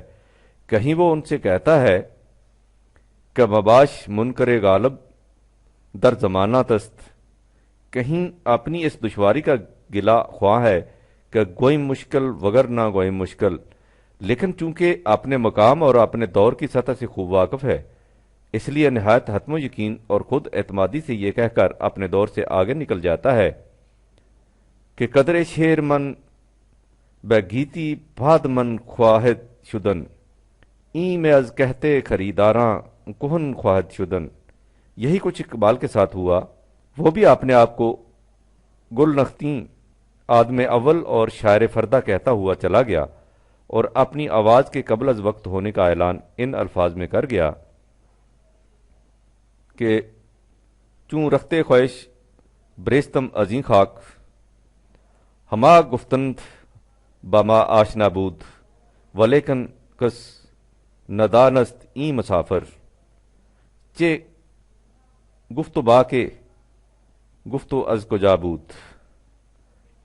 اور غالب ہی کی طرح یہ پیشگوئی کر گیا کہ پس از من شیر من خواندو می یا بندو می گوینت جہانے را دگر گوں کرد ایک مرد خود آگاہ ہی، اور ایک غالب اور اقبال ہی پر کیا موقوف ہے۔ یہ جو تمہیں آج مختلف ممالک کی تاریخ میں آسمان فکر و نظر کے درخشندہ ستارے نظر آ رہے ہیں، ان سب کے ساتھ ان کے زمانہ نے یہی کچھ کیا تھا۔ وہ اپنے زمانے میں روٹی کے ٹکڑے تک محتاج رہے، محتاج ہی نہیں رہے بلکہ ان کی زندگی اکثر قید و بند میں گزری اور مصائب و آلام کا شکار رہی۔ وہ گمنامی کی زندگی جیے یا بدنامی کی موت مرے، لیکن مرنے کے بعد آنے والے زمانے نے ان چیتھڑوں گدڑیوں تک کو ڈھونڈ نکالا جن میں انہوں نے زندگی کے دن کاٹے تھے، اور انہیں عجائب گھروں کی یادگار اور پرستش گاہوں کی زینت بنایا۔ ان کا ایک ایک لفظ سونے کے حروف میں لکھا اور جواہرات کے ترازو میں تولا گیا۔ ان حقائق کی روشنی میں سلیم ذرا اس زمانے کے علمی، ذہنی، فکری، معاشی، معاشرتی، تمدنی، سیاسی اور عمرانی سطح پر غور کرو، جس میں قرآن کریم آیا، اور اس کے بعد انقلاب آفریں پیغام کو دیکھو جو قرآن کریم لایا۔ تمہیں خود معلوم ہو جائے گا کہ وہ پیغام اس زمانے کی سطح سے کس قدر اونچا اور اس دور سے کتنا آگے تھا۔ ذرا سوچو، سلیم کے جس زمانے میں دنیا کی حالت یہ تھی کہ بڑے بڑے مفکرین سے لے کر عام انسانوں تک مندروں اور قربان گاہوں، معبدوں اور خانقاہوں کی پر اسرار عجوبہ پرستیوں کے شکار اور راہبوں، پجاریوں، منتریوں اور کاہنوں کے دام تزویر کے اسیر تھے۔ انہیں کاروبار خداوندی کے براہ راست کار پرداز تصور کرتے تھے۔ اس زمانے میں یہ آواز کہ خدا اور بندے کے درمیان کوئی تیسری طاقت حائل نہیں کس قدر زمانے کی سطح سے اونچی تھی۔ جس زمانے میں ساری دنیا کا معمول یہ تھا کہ راجا کو ایشور کا اوتار، کیسر کو خدائی اختیارات کا حامل اور شہنشاہ کو زمین پر خدا کا سایہ سمجھتی اور ان کی اس نہج پر پرستش کرتی تھی، اس زمانے میں یہ پکار کہ کسی شخص کو اس کا حق حاصل نہیں کہ کسی دوسرے انسان سے اپنا حکم منوائے۔ 3/89۔ اور یہ کہ انسانوں کو اپنے معاملات باہمی مشاورت سے طے کرنے چاہیے۔ 42/38۔ اس دور کے کان کے لیے کس قدر ناآشنا اور اس زمانے کے قلب کے لیے کتنی نامانوس تھی۔ جس زمانے میں عزت کا معیار نسلی تفوق، شرف و مجد کا معیار خاندانی اور قبائلی نسبتیں، اور قیادت و سیادت کا مدار حسب و نسب پر سمجھا اور مانا جاتا ہو، اور ان امتیازات کے استحکام و بقا کے لیے ملکوں کے ملک اور قوموں کی قومیں تباہ و برباد کر دی جائیں، اور ایسا کرنے میں ہر شخص، ہر قبیلہ، ہر ملک اور ہر قوم انتہائی فخر محسوس کرے، اس زمانے میں یہ پیغام کہ ہر انسانی بچہ پیدائش کے اعتبار سے ایک جیسا ہے۔ 17/70۔ اور عزت و تکریم کا معیار اس کے ذاتی جوہر میں۔ 49/13، 46/19۔ نہ کہ آبائی نسبتیں کس قدر اجنبی اور غیر فطری تھا۔ جس دور میں انسانوں کی تقسیم ملکوں کی چار دیواریوں اور قوموں کی حد بندیوں کی روح سے ہوتی تھی، اور وطن اور قوم کی خاطر جان دینا زندگی کا مقدس ترین فرض سمجھا جاتا تھا، اس دور میں یہ دعوت کہ انسانوں کی تقسیم اور قوموں کی تشکیل وطن، رنگ، نسل، زبان وغیرہ کے اشتراک سے نہیں بلکہ آئیڈیالوجی کی روح سے ہوتی ہے، کس قدر ناقابل فہم اور ماورائے سرحد ادراک تھی۔ جس زمانہ میں حالت یہ تھی کہ انسان نے فطرت کے ہر حادثہ اور کائنات کے ہر تغیر کے لیے ایک ایک الگ خدا تجویز کر رکھا تھا، جس کی خوشنودی اور ناراضگی ہر خوش آئند یا علم انگیز واقعہ کا موجب بنتی تھی۔ اس زمانے کے انسان سے یہ کہنا کہ کائنات میں جو کچھ ہوتا ہے ایک لگے بندھے قانون کے تابع ہوتا ہے، یہاں ہر معلول ایفیکٹ کے لیے ایک علت کاز اور ہر سبب کے لیے ایک مسبب ہے، اور یہ سب کچھ ایک غیر متبدل قاعدے کے مطابق ہوتا ہے جس میں کبھی کسی کے لیے کوئی استثناء نہیں ہوتی۔ کتنا بڑا محیر العقول تصور اور کیسا ناقابل تسلیم دعویٰ تھا۔ جس زمانے میں انسان کی کیفیت یہ تھی کہ وہ اپنے آپ کو اپنے ذہن کی تراشیدہ موہوم قوتوں کے سامنے بے دست و پا سمجھ کر اپنے آپ کو قدم قدم پر مجبور و مقہور پاتا تھا، اس زمانے میں انسان سے یہ کہنا کہ ان موہوم قوتوں کا کوئی وجود نہیں اور کائنات کی تمام موجود قوتیں اس کے لیے تابع فرمان کر دی گئی ہیں تاکہ وہ ان سے اپنا کام لے۔ 45/13۔ یہ ایک ایسی آواز تھی جس پر کوئی کان دھرنے کے لیے تیار نہیں تھا۔ جس زمانے میں انسان کی علمی سطح کا یہ عالم تھا کہ گاؤں میں جو شخص 10 سے اوپر گنتی جانتا اسے مافوق البشر تصور کیا جاتا، اس زمانے میں اور تو اور خود پیغمبر کے متعلق یہ اعلان کہ وہ تمہارے ہی جیسا انسان ہے، 18/110، انسان کے ذہن میں سمانے والی بات ہی نہیں ہو سکتی تھی۔ جس زمانے میں یہ ایک مسلمہ تھا کہ مقدس بزرگ وہ ہے جس سے کوئی نہ کوئی شعبدہ سرزد ہو، اس زمانے میں یہ کہنا کہ ہم نے پیغمبر تک کو بھی کوئی حصی معجزہ نہیں دیا، اور کسی دعویٰ کے جھوٹے اور سچے ہونے کا معیار یہ ہے کہ علم و بصیرت اس کے متعلق کیا کہتے ہیں اور اس کے ماننے اور نہ ماننے کا نتیجہ کیا ہوتا ہے، ایک ایسی بات تھی جسے عقل تسلیم ہی نہیں کر سکتی تھی۔ پیغمبر اور معجزہ ہی کوئی نہیں، مذہب کی باتیں اور ان کا مدار عقل و بصیرت پر، شریعت کی رسومات اور ان کی پرکھ نتائج کی روح سے، اسے اگر وہ بولجبی قرار نہ دیتے تو کیا کہتے؟ اس زمانے میں مزدور لیبر تو ایک طرف، غلام سلیو تک کو فطرت کی صحیح تقسیم کا نتیجہ قرار دیا جاتا ہو، اس زمانے میں یہ آواز اٹھانا کہ کسی انسان کو حق حاصل نہیں کہ کسی دوسرے کی محنت کے ماحصل کا مالک بن بیٹھے، پاگل پن کی بات نہیں تو اور کیا قرار پاتی؟ جس زمانے میں قارون کی سی دولت کو خدا کا فضل قرار دیا جاتا ہو، زمینداری اور جاگیرداری کو فطرت کا عطیہ ٹھہرایا جاتا ہو، اور ذاتی املاک و مقبوضات پر کسی قسم کی حد بندی خلاف قانون و شریعت قرار پاتی ہو، اس زمانے میں یہ نعرہ بلند کرنا کہ دولت جمع کرنا بدترین جرم ہے، 9/34-35، 104/1 اور 2۔ ذرائع پیداوار پر کسی کی ذاتی ملکیت نہیں ہو سکتی، رزق کے دروازے تمام نوع انسانی کے لیے یکساں طور پر کھلے رہنے چاہیے، 56/73۔ ہر فرد کی ضروریات زندگی کا بہم پہنچانا اور اس کی مضمر صلاحیتوں کی نشو و نما معاشرہ کا بنیادی فریضہ ہے، 6/152۔ کس قدر تحیر انگیز آواز ہوگی! ذرا غور کرو، سلیم کے 6 صدی عیسوی میں اس قسم کے تصورات حیات اور اس انداز کے نظریات زندگی اس وقت کے ذہن انسانی کے لیے کس قدر نامانوس تھے۔ یہ وہ انقلاب آفرین تصورات تھے جنہیں اپنانے کے لیے زمانہ ابھی تیار نہیں تھا۔ دنیا اس سے بھی بہت پیچھے تھی، وہ تو خیر پھر بھی 6 صدی عیسوی تھی جسے ازمنہ مظلمہ ڈارک ایج کہتے ہیں۔ قرآن کے انقلابی تصورات کا تو یہ عالم ہے کہ خود ہمارا زمانہ یہ 20ویں صدی جسے تہذیب و تمدن اور علم و عقل کا بلند ترین مظہر سمجھا جاتا ہے، یہ بھی اس کے کئی ایک تصورات سے ہنوز بہت پیچھے ہے۔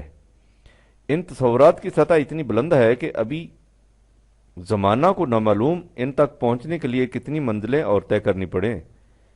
ان حالات میں تعجب انگیز بات یہ نہیں کہ قرآن کریم کا پیش کردہ نظام تمہارے خیال کے مطابق زیادہ عرصہ تک کیوں نہیں چلا، تعجب انگیز بات تو یہ ہے کہ اس زمانے میں اتنے لوگ کس طرح پیدا ہو گئے جنہوں نے اپنے زمانے کی سطح سے اتنے بلند اور نامانوس تصورات کو اپنا لیا اور انہیں عملاً متشکل کر دیا۔ سلیم، جب میں اس مسئلہ کو اس زاویہ نگاہ سے دیکھتا ہوں تو اس ذات اقدس و اعظم کی تحیر انگیز تعلیم و تربیت کے حسن تصور سے میری روح وجد میں آ جاتی ہے، جس نے اس دور میں ایسے افراد تیار کر لیے جنہوں نے اس قسم کے نظام کو اپنا کر دکھایا۔ میرے نزدیک حضور کا سب سے بڑا معجزہ یہی ہے کہ جن حالات میں دنیا کا ہر نابغہ جینیس اپنے زمانہ کی قدر ناشناسی کا رونا رو کر اپنے آپ کو آنے والے زمانے کا انسان کہہ کر چلا جائے، حضور ان حالات میں بھی کہیں کہ خیر القرون کرنی، سب سے بہتر میرا زمانہ ہے، جس میں اس قسم کا انقلاب آفرین نظام جو زمانہ کی سطحوں سے منزلوں اونچا ہے، اس حسن و خوبی سے متشکل ہو کر سامنے آ گیا ہے۔ اگر تم سلیم اس نقطہ نگاہ سے بھی دیکھو تو حضور نبی اکرم تمام دنیا کے انقلابی قائدین میں سب سے آگے اور سب سے اونچے نظر آئیں گے۔ ذرا سوچو ان تصورات کو جن تک زمانہ 1300 سال میں بھی کما حقہ نہیں پہنچ سکا، نہ صرف اپنے رفقائے کار کے ذہن نشین کرانا بلکہ انہیں ان کے ہاتھوں متشکل کروا دینا اعجاز نہیں تو اور کیا ہے۔ کتاب و حکمت کی ایسی حقیقت کشا اور محیر العقول اور انسانی صلاحیتوں کا اس قدر ناقابل تصور تزکیہ نشو و نما اس قسم کے معلم و مربی کے ہاتھوں عمل میں آ سکتا تھا؟ یہی تھا حضور کا وہ عدیم النظیر کارنامہ جس پر خدا اور کائنات کی تمام تعمیری قوتیں گلگلہ تبریک و تحسین بلند کرتی تھیں۔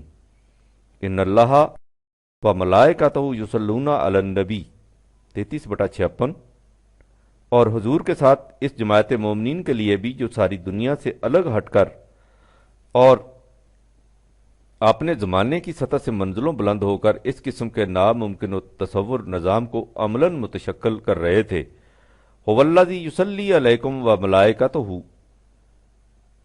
33/43۔ سوچو سلیم، اس زمانے میں جس کا ذکر اوپر کیا جا چکا ہے، قریش کے مرکز مکہ کے اندر اس قسم کا معاشرہ قائم کر دینا، جس میں قریش کے بڑے بڑے سردار اور عجم، فارس کا ایک عامی سلمان، روم کا ایک مزدور سہیب اور حبش کا ایک غلام بلال نہ صرف ایک ہی دسترخوان پر بیٹھ کر کھاتے تھے بلکہ باہمی رشتے ناتے بھی کرتے تھے۔ کس قدر محیر العقول تھا! پھر اس معاشرہ میں کیفیت پیدا کر دینا کہ اور تو اور خود رسول اللہ جب کسی غلام اور لونڈی سے بھی کوئی بات کہتے تو وہ بغیر کسی جھجک کے پوچھ لیتے کہ حضور آپ ایسا وحی کی روح سے فرماتے ہیں یا آپ کا ذاتی مشورہ ہے؟ اور جب آپ فرماتے کہ یہ میرا ذاتی مشورہ ہے تو وہ نہایت آزادی سے کہہ دیتے کہ معاف فرمائیے، اس باب میں میرا فیصلہ کچھ اور ہے، اس لیے میں اس مشورہ کو نہیں مان سکتا۔ کتنا بڑا تھا یہ انقلاب جو ذہنیتوں میں پیدا کر دیا گیا تھا! امور مملکت میں ایسا نقشہ پیدا کر دینا، اگر کسی دوسرے کی رائے زیادہ بہتر ہے تو امیر مملکت نبی اکرم اسے خود اپنی رائے پر ترجیح دیتے اور بڑے سے بڑے اہم معاملات کو باہمی مشاورت سے طے کرتے۔ کتنی بڑی تبدیلی کا آئینہ دار تھا! اس سے بھی آگے بڑھو تو رسول اللہ کی وفات پر حضرت صدیق اکبر کا پورے مجمع سے یہ کہنا کہ جو شخص محمد کی پرستش کرتا تھا وہ سمجھ لے کہ اس کا خدا مر گیا ہے، لیکن جو خدائے حی و قیوم کا پرستار ہے اسے معلوم ہونا چاہیے کہ اس کا خدا زندہ و پائندہ ہے۔ محمد خدا کے ایک رسول تھے، وہ اپنا وقت پورا کر کے دنیا سے تشریف لے گئے ہیں، اس سے اس نظام پر کچھ اثر نہیں پڑتا جسے حضور نے قائم کیا تھا۔ سوچو سلیم کہ یہ آواز اس زمانے میں کتنی قبل از وقت تھی۔ پھر حضور کی وفات پر لوگوں کا جمع ہو کر اپنے میں سے ایک امیر چن لینا اور بلا لحاظ قرابت و وراثت سب کا اسے امیر تسلیم کرنا، اس دور کے ذہن انسانی کے لیے کس قدر نامانوس واقعہ تھا۔ اور خود رسول اللہ کا یہ اعلان کہ میرے گھر میں ایک پیسہ بھی جمع نہیں اور جو اشیاء مستعملہ میں چھوڑ رہا ہوں اس کا کوئی وارث نہیں، وہ تمام امت کی مشترکہ ملکیت ہے، اس زمانے کے لیے کس قدر تحیر انگیز تھا۔ حضرت ابوبکر صدیق کا بحیثیت امیر المومنین صرف اتنا کفاف روزی نہ لینا جتنی ایک مزدور کی اجرت ہوتی ہے، اور اپنی وفات کے وقت اس رقم کو بھی بیت المال میں یہ کہہ کر واپس داخل کر دینا کہ معلوم نہیں میں اس رقم کے برابر کام بھی کر سکا ہوں یا نہیں۔ اس زمانہ کی سطح سے کس قدر اونچا فیصلہ تھا حضرت عمر کا اپنی بیوی سے یہ کہنا کہ کیسر کی بیوی نے تمہارے عطر کے تحفہ کے بدلہ میں جو جواہرات بھیجے ہیں وہ بحیثیت امیر المومنین کی بیوی کے بھیجے ہیں، نہ کہ تمہاری ذاتی حیثیت سے، اس لیے انہیں بیت المال میں داخل کرانا چاہیے۔ اس زمانے کی فضا میں کس قدر تعجب انگیز سی بات تھی، اور ان کا یہ فیصلہ کہ مفتوحہ زمینیں سپاہیوں میں تقسیم نہیں ہونی چاہیے بلکہ ملت کی مشترکہ تحویل میں رہنی چاہیے تاکہ اس سے موجودہ اور آنے والی نسلیں یکساں طور پر فائدہ اٹھائیں۔ اس دور کے لوگوں کے لیے کس قدر حیرت افروز تھا۔ پھر وادی شام کی اس بڑھیا کا یہ کہنا کہ اگر خلیفۃ المسلمین امت کے تمام افراد کے حالات سے باخبر رہنے اور ان کی ضروریات کو از خود پورا کرنے کا انتظام نہیں کر سکتا تو اسے خلافت کو چھوڑ کر الگ ہو جانا چاہیے کیونکہ وہ اس کا اہل نہیں۔ اس زمانے کے لیے کس قدر ناقابل تصور تھا، اور حضرت عمر کا یہ فیصلہ کہ میں گیہوں کی روٹی اس وقت کھاؤں گا جب مجھے یقین ہو جائے گا کہ مملکت کے ہر فرد کو گیہوں کی روٹی میسر آ رہی ہے، ورنہ میں جو کی روٹی ہی کھاؤں گا۔ اس زمانہ کے آسمان کی آنکھ کے لیے کیسا تحیر انگیز تھا۔ سوچو سلیم کہ اس زمانے میں اس قسم کا معاشرہ قائم کر دینا جس میں اس قسم کے فیصلے بتکلف نہ کیے جائیں بلکہ زندگی کا عام معمول بن کر از خود سامنے آتے جائیں۔ کس قدر قبل از وقت تھا؟ جیسا کہ میں پہلے کہہ چکا ہوں، ذہن انسانی تو 13 صدیاں آگے بڑھنے پر بھی اس سطح تک نہیں پہنچا کہ وہ ان تصورات کو اپنا کر زندگی کا معمول بنا لے، لہٰذا اس زمانے میں اس قسم کا نقشہ پیدا کر دینا کتنی بڑی کامیابی تھی۔ اس مقام پر اس غلط فہمی کا رفع کر لینا بھی ضروری ہے کہ میں نے جو کچھ کہا ہے کہ انقلابی دعوت اس زمانے کے عام ذہن انسانی سے بہت اونچی سطح پر ہوتی ہے، تو اس کا یہ مطلب نہیں کہ اس دور کا انسانی ذہن اس دعوت کو سمجھ ہی نہیں سکتا۔ وہ دعوت سمجھ میں آ سکتی ہے، لیکن جیسا کہ میں پہلے بھی کہہ چکا ہوں، اس کے لیے خاص جد و جہد کی ضرورت ہوتی ہے، اور انسانی ذہن بڑا سہل انگار واقع ہوا ہے۔ یہ محنت اور کاوش سے جی چراتا ہے۔ یہی وجہ ہے کہ تقلید کی روش، جس میں انسان کو کچھ سوچنا ہی نہیں پڑتا بلکہ اس میں سوچنا حرام سمجھا جاتا ہے، بڑی آسانی سے خود بخود آگے بڑھتی چلی جاتی ہے۔ محنت اور کاوش سے ہر دور کے انسانی ذہن کی سطح بلند ہو سکتی ہے۔ اسلام کے قرن اول کی تاریخ اس کی زندہ شہادت ہے۔ یہاں یہ سوال پیدا ہوتا ہے سلیم کہ اس قسم کے ہنگامی انقلابات سے فائدہ کیا ہوتا ہے؟ اگر خاص جدوجہد اور کدوکاوش سے کچھ وقت کے لیے ابدی قوانین کی رفتار تیز کر کے ان کے نتائج غیر معمولی طور پر نمودار کر لیے جائیں، اور اس کے بعد انسانی ذہن اور اس کا معاشرہ پھر اسی سطح پر چلا جائے، تو عالم انسانیت کو اس سے کیا حاصل ہوتا؟ متعین شکل میں اس سوال کا یہ مطلب ہوگا کہ قرن اول کے اسلام نے دنیا انسانیت کو کیا دیا؟ اس نے دنیا انسانیت کو بہت کچھ دیا۔ سب سے پہلے تو یہ کہ خدا کے ابدی قوانین و حقائق ایک مدون کتابی شکل قرآن کریم میں دنیا کے سامنے آ گئے کہ جس کا جی چاہے انہیں عملی پیکر میں لا کر ان کے خوشگوار نتائج حاصل کر لے۔ دوسرے یہ کہ دنیا کو معلوم ہو گیا کہ یہ قوانین ایسے ہیں جن پر عمل کیا جا سکتا ہے، یعنی یہ محض شاعری کا خواب، یوٹوپیا نہیں، یہ ایک ممکن العمل ضابطہ حیات ہے جس پر تاریخ کے ایک دور میں عمل کیا گیا تھا اور اس کے نتائج سامنے آ گئے تھے۔ حقیقت یہ ہے کہ اس قسم کے انقلابی دور زمانے کی امامت کرتے ہیں۔ جیسا کہ پہلے بتایا جا چکا ہے، عقل کا طریق کار تجرباتی ہے، وہ ایک نظریہ وضع کرتی ہے، اس پر عمل کرتی ہے۔ صدیوں کے تجربات کے بعد یہ حقیقت سامنے آتی ہے کہ وہ نظریہ غلط تھا، اس لیے تجربہ ناکام رہا۔ اس کے بعد عقل کسی دوسرے نظریہ پر تجربہ شروع کر دیتی ہے، لیکن اگر کسی انقلابی دور کے نتائج اس کے سامنے ہوں تو اسے اپنے تجربہ کے متعلق صحیح نتیجہ تک پہنچ جانے کے لیے زیادہ وقت درکار نہیں ہوتا۔ تم سلیم زمانہ قبل از اسلام کی انسانی تاریخ اور زمانہ بعد از اسلام کی تاریخ پر نظر ڈالو اور پھر دیکھو کہ دنیا نے جس تیزی سے زمانہ بعد از اسلام میں ترقی کی ہے، اس کی مثال اس سے پہلے کہیں نہیں ملتی۔ اور یہ بھی اس صورت میں ہوا ہے جبکہ اسلام کے قرن اول کی صحیح اور خالص تاریخ دنیا کے سامنے نہیں۔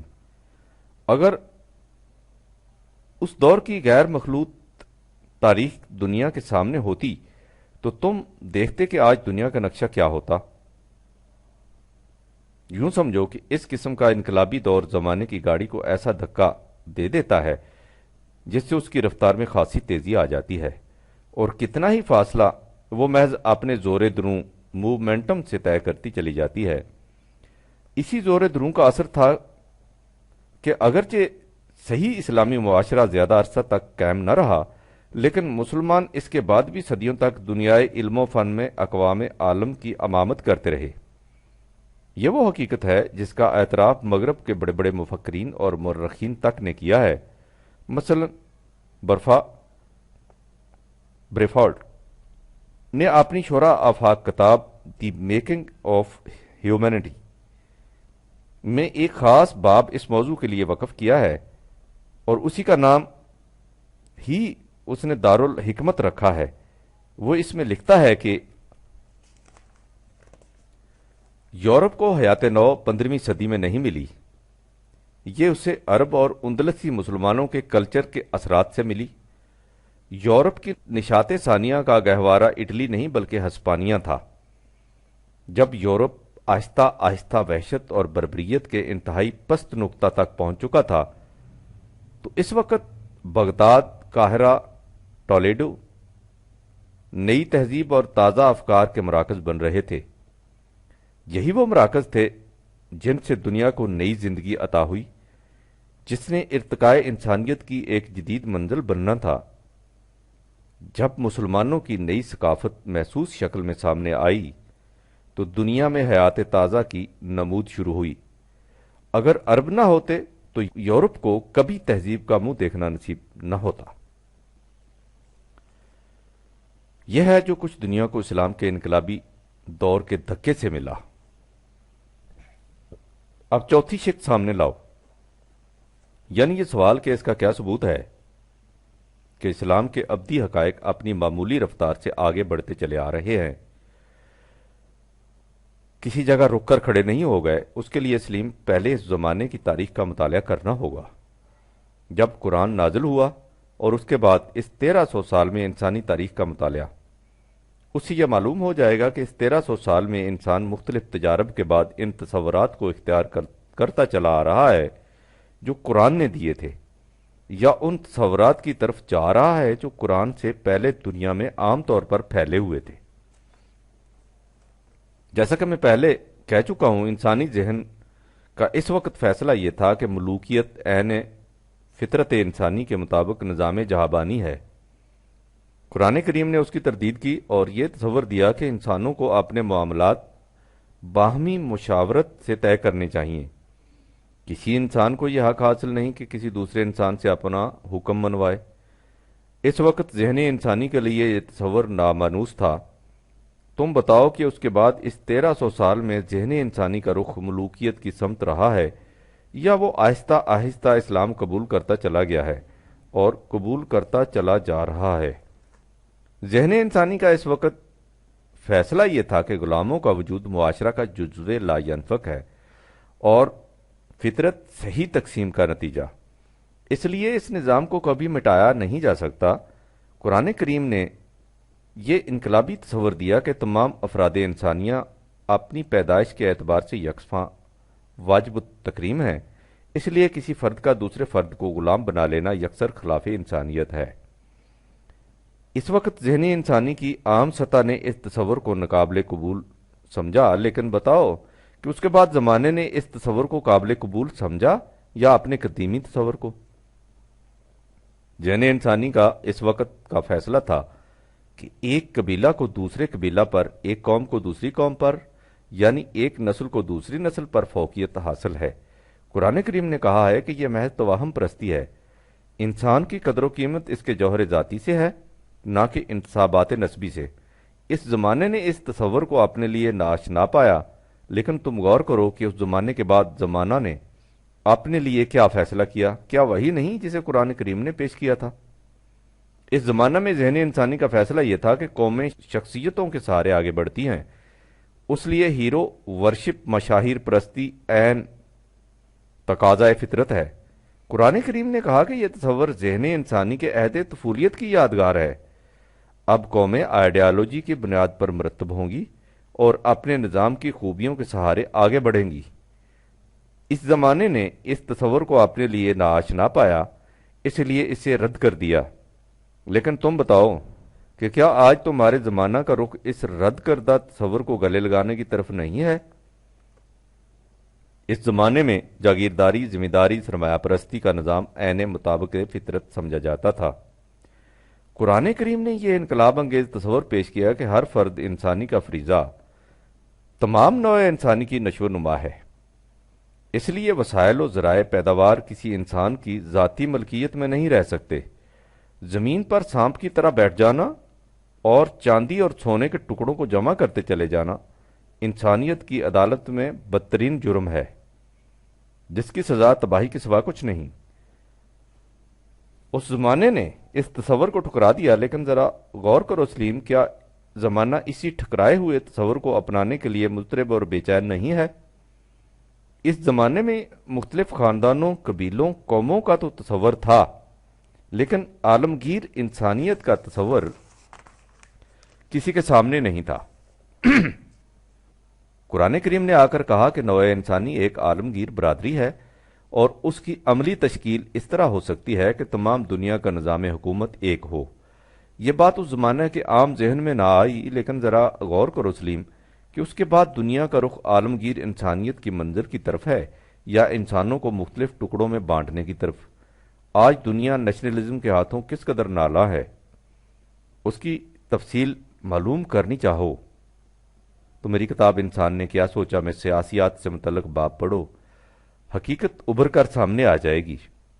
نیشنلزم کے بعد مغربی مفکرین نے انٹرنیشنلزم بین الاقوامیت کی طرف رخ کیا، لیکن چند ہی قدم چلنے کے بعد انہوں نے محسوس کر لیا کہ یہ راستہ بھی انہیں انسانیت کی صحیح منزل کی طرف نہیں لے جا سکتا۔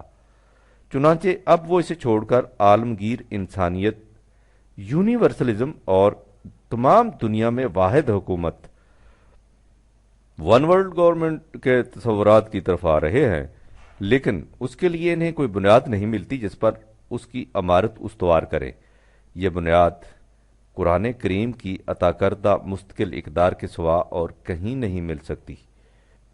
میں نے یہ چند باتیں سلیم محض بطور مثال لکھ دی ہیں، ورنہ زندگی کا کون سا شعبہ ہے جس میں انسان اپنے ناکام تجارب کے بعد اس راستہ پر چل نہیں پڑا یا اس راستے کی تلاش میں نہیں جسے قرآن کریم نے کاروان انسانیت کو منزل مقصود کی طرف لے جانے والا راستہ بتایا ہے۔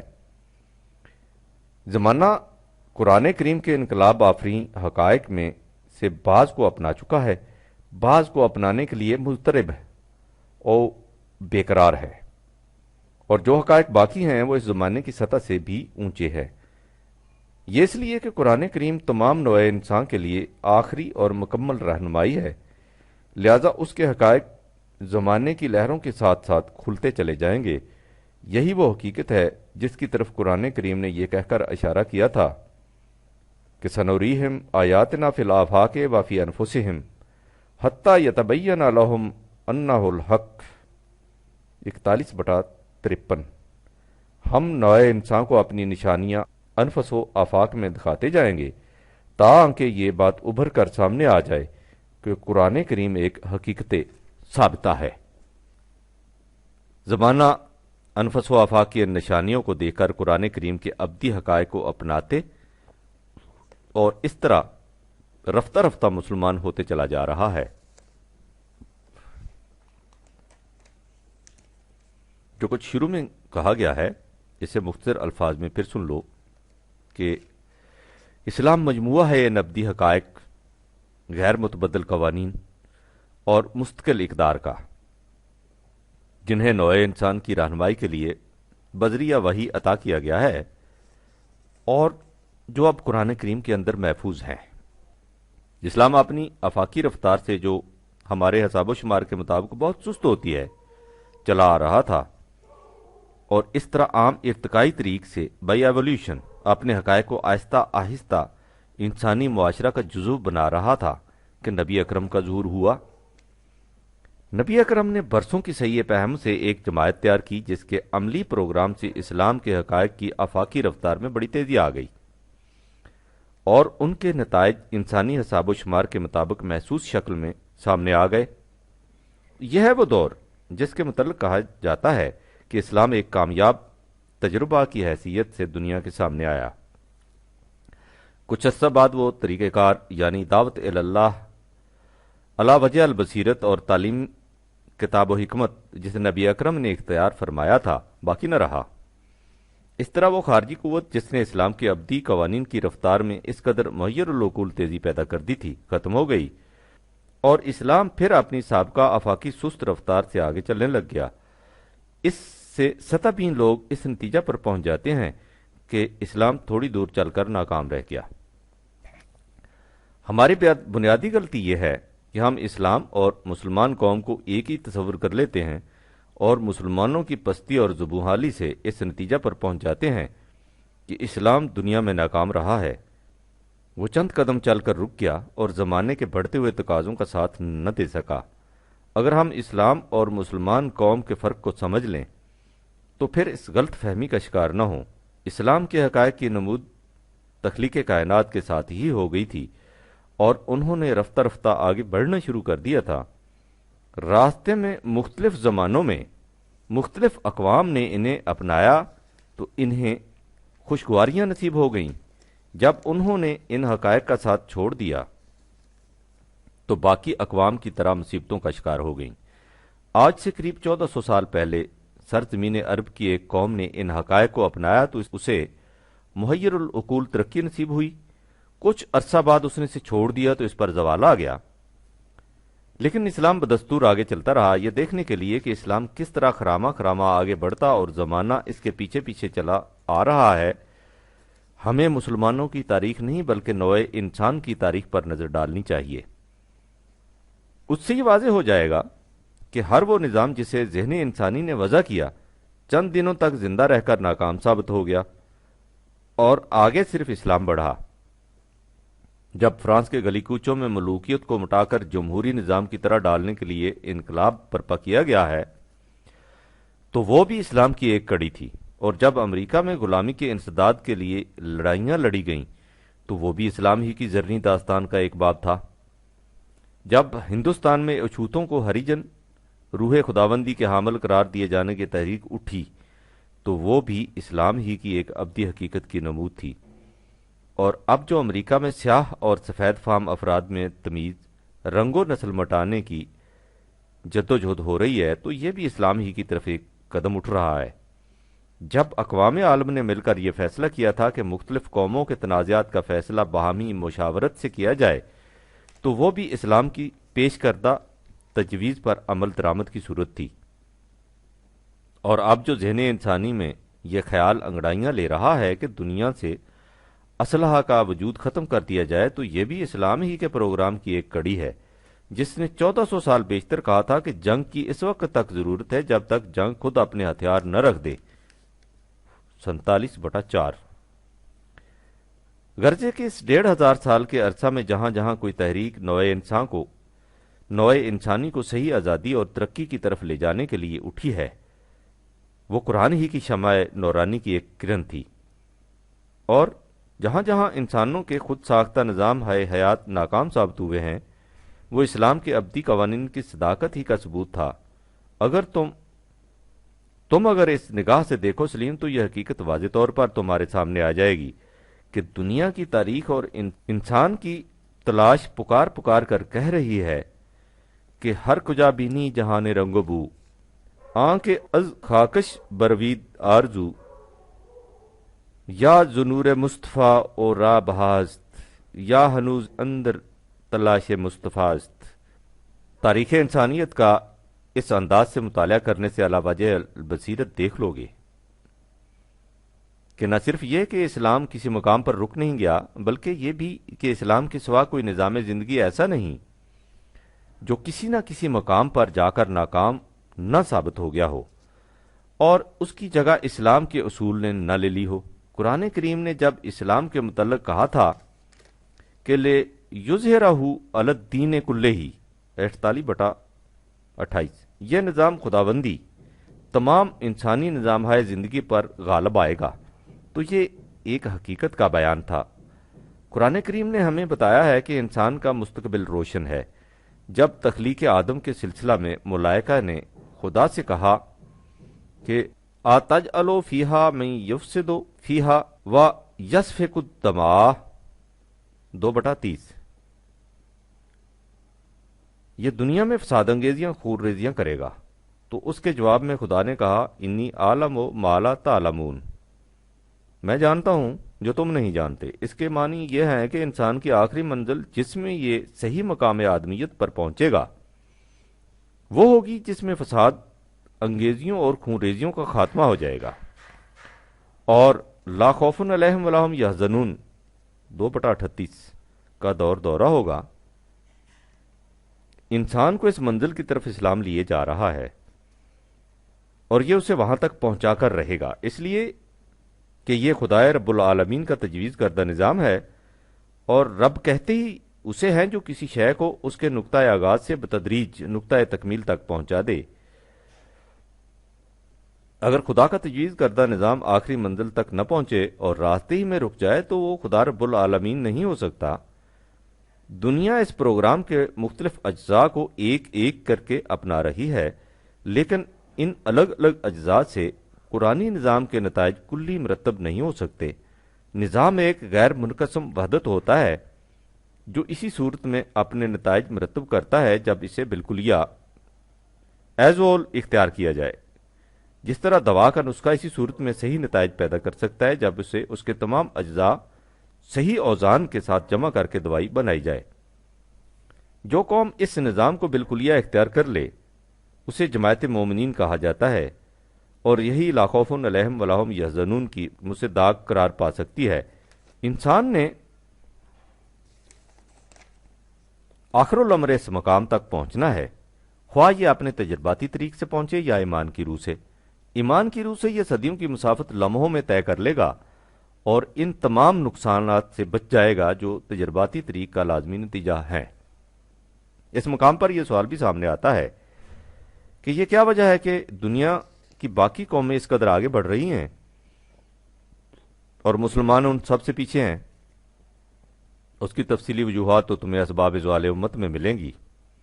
اس وقت صرف اتنا سمجھ لو کہ دنیا کے دیگر اقوام انفس و آفاق کی نشانیوں پر غور و فکر کے بعد قرآنی حقائق کو اپنائے جا رہی ہیں، اور مسلمان اس عجمی اسلام کو سینے سے لگائے ہوئے ہیں جس کی روح سے سوچنا اور سمجھنا حرام ہے۔ لہٰذا یہ اقوام عالم میں سب سے پیچھے ہیں۔ جس دن انہوں نے پھر سے یتلو علیہم آیات ہی کا پروگرام اپنے سامنے رکھ لیا، یعنی خالص قرآن کریم کو اپنا نصب العین بنا لیا، اقوام عالم کی امامت ان کے حصے میں آ جائے گی۔ کہو سلیم، اب بھی تمہارا یہی خیال ہے کہ اسلام آگے نہیں چلا؟ اسے پھر سمجھ لو کہ گوئٹے کی تشبیہ کے مطابق اسلام ایک صاف اور شفاف ندی ہے جو رواں دواں اپنی منزل کی طرف بہے جا رہی ہے۔ جو قوم اس ندی کے پانی سے اپنی زمین سیراب کرے گی اس کی کھیتیاں لہلہا اٹھیں گی۔ تاریخ کے ایک دور میں عرب کی قوم نے ایسا ہی کیا تو اسے ایک دانے کے عوض 700 دانے ملے، 2/261۔ جب اس نے اس ندی سے پانی لینا بند کر دیا تو اس کی کھیتیاں سوکھ گئیں۔ سطحی نگاہوں نے اس سے یہ سمجھ لیا کہ وہ ندی ہی سوکھ گئی۔ یہ غلط ہے۔ وہ ندی بدستور بہے جا رہی ہے، جس کا جی چاہے اس سے اپنے کھیتوں کو سیراب کرے۔ کلن نمدو ہاؤلائے و ہاؤلائے من عطائے ربکا وما کانا عطاء ربکا محظورا، 17/20۔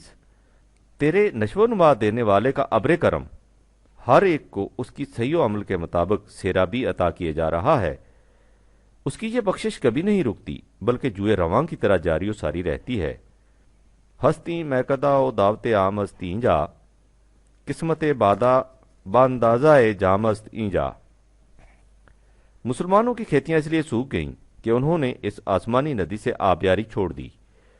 ندی بدستور بہے جا رہی ہے۔ اگر سلیم تمہارے ریڈیو سے نغمہ نوبہار کی حیات بخش آواز آنی بند ہو گئی ہے تو تمہارے ریڈیو سیٹ میں نقص پیدا ہو گیا ہے۔ خدائی ریڈیو اسٹیشن سے بدستور پروگرام نشر ہو رہا ہے اور نشر ہوتا رہے گا۔ ہے حتی مطلع الفجر، 97/5۔ قرآن کریم نے اسلامی نظام کی اس خصوصیت کبریٰ کو ایک مثال کے ذریعے سمجھایا ہے۔ سورہ ابراہیم میں ہے أَلَمْ تَرَ كَيْفَ ضَرَبَ اللَّهُ مَثَلًا كَلِمَةً طَيِّبَةً كَشَجَرَةٍ طَيِّبَةٍ أَصْلُهَا ثَابِتٌ وَفَرْعُهَا فِي السَّمَاءِ۔ کیا تو نے اس پر غور نہیں کیا کہ اللہ نے خوشگوار نظریہ حیات کو کس طرح مثال دے کر سمجھایا ہے؟ اس کی مثال ایک ایسے بہراور درخت کی سی ہے جس کی جڑ مضبوط ہو اور اس کی شاخیں بلند فضا میں پھیلی ہوئی ہوں۔ یعنی اس نظام زندگی کی پہلی خصوصیت یہ ہے کہ اس کی جڑیں پاتال تک پہنچی ہوئی ہیں، جس کی وجہ سے یہ بڑے بڑے طوفانوں کا مقابلہ کر سکتا ہے۔ حوادث زمانہ کی آندیاں اور جھکڑ اس کا کچھ نہیں بگاڑ سکتے۔ یہ اپنی جگہ مضبوط اور محکم کھڑا ہے۔ دوسری خصوصیت یہ ہے کہ اس کی شاخیں فضا کی بلندیوں میں چاروں طرف پھیلی ہوئی ہیں۔ کسی ایک ملک تک محدود نہیں۔ دوسرے مقام پر اس کے متعلق کہا ہے کہ لا شرقیت و لا غربیت، 24/35۔ یہ مشرق و مغرب کی نسبتوں سے بلند ہے۔ اس کے بعد ہے تؤتی اکلها کل حین بإذن ربها وَيَضْرِبُ اللَّهُ الْأَمْثَالَ لِلنَّاسِ لَعَلَّهُمْ يَتَذَكَّرُونَ۔ 14/25۔ قرآنی نظام کا یہ شجر طیب اپنے نشو و نما دینے والے کے مقرر کردہ قانون کے مطابق اپنا پھل ہر وقت دیتا ہے۔ یہ نہیں کہ کسی خاص موسم خاص زمانہ میں اس نے پھل دیا اور اس کے بعد خشک ہو گیا۔ یہ ہمیشہ پھل دیتا ہے، یعنی یہ نظام جہاں مکان سپیس کی حدود سے ماورا ہے وہاں زمان ٹائم کی حدود سے بھی ناآشنا ہے۔ اس حقیقت کو سورہ رعد میں ان الفاظ میں بیان کیا گیا ہے کہ مثل الجنت التی وعد المتقون تجری من تحتہا الانہار، جس جنت کا وعدہ متقیوں سے کیا گیا ہے اس کی مثال اس باغ کی سی ہے جس میں ہمیشہ پانی کی ندیاں رواں ہوں اور اس کی وجہ سے اس کے درخت ہر وقت سرسبز و شاداب رہیں۔ اوکولو ہا دائمن و ذلھا، 13/35۔ اس باغ کے پھل بھی ہمیشہ رہیں گے اور اس کا سایہ بھی۔ اب ظاہر ہے جس شجر طیب کے متعلق خدا یہ کہتا ہو کہ وہ ہمیشہ پھل دیتا رہے گا، اس کے متعلق یہ کہنا کہ اس نے ایک زمانہ میں تو پھل دیا اور پھر خشک ہو گیا، حقیقت کو جھٹلانا ہے۔ جیسا کہ میں پہلے لکھ چکا ہوں، جس زمانہ کے متعلق سطح بین نگاہیں یہ کہتی ہیں کہ صرف اس میں شجر اسلام نے اپنا پھل دیا تھا، اس میں ہوا یہ تھا کہ مومنین کی جماعت نے اپنے حسن عمل کی آبیاری سے اس کی ثمربراری کی رفتار کو تیز کر دیا تھا۔ محمد الرسول اللہ والذین معاہ، 48/29 کی اس سہی و کاوش کے نتیجہ کو بھی قرآن کریم نے کھیتی کی مثال سے سمجھایا ہے۔ کزر ان اخرج شطأہ، اس کھیتی کی طرح جو پہلے اپنی ننھی سی سوئی نکالتی ہے، فآزرہ، پھر وہ اسے مضبوط کرتی ہے، فاستغلظ، سو وہ موٹی ہو جاتی ہے، فاستوی علی سوقہ، پھر وہ اپنی نالوں پر سیدھی کھڑی ہو جاتی ہے۔ محمد رسول اللہ والذین معه اشداء علی الکفار رحماء بینہم تراهم ركعا سجدا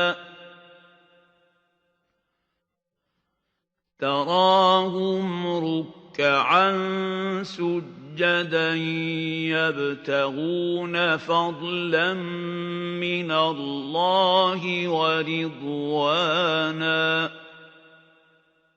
سيماهم في وجوههم من أثر السجود ذلك مثلهم في التوراة ومثلهم في الإنجيل كزرع أخرج شطأه فآزره فاستغلظ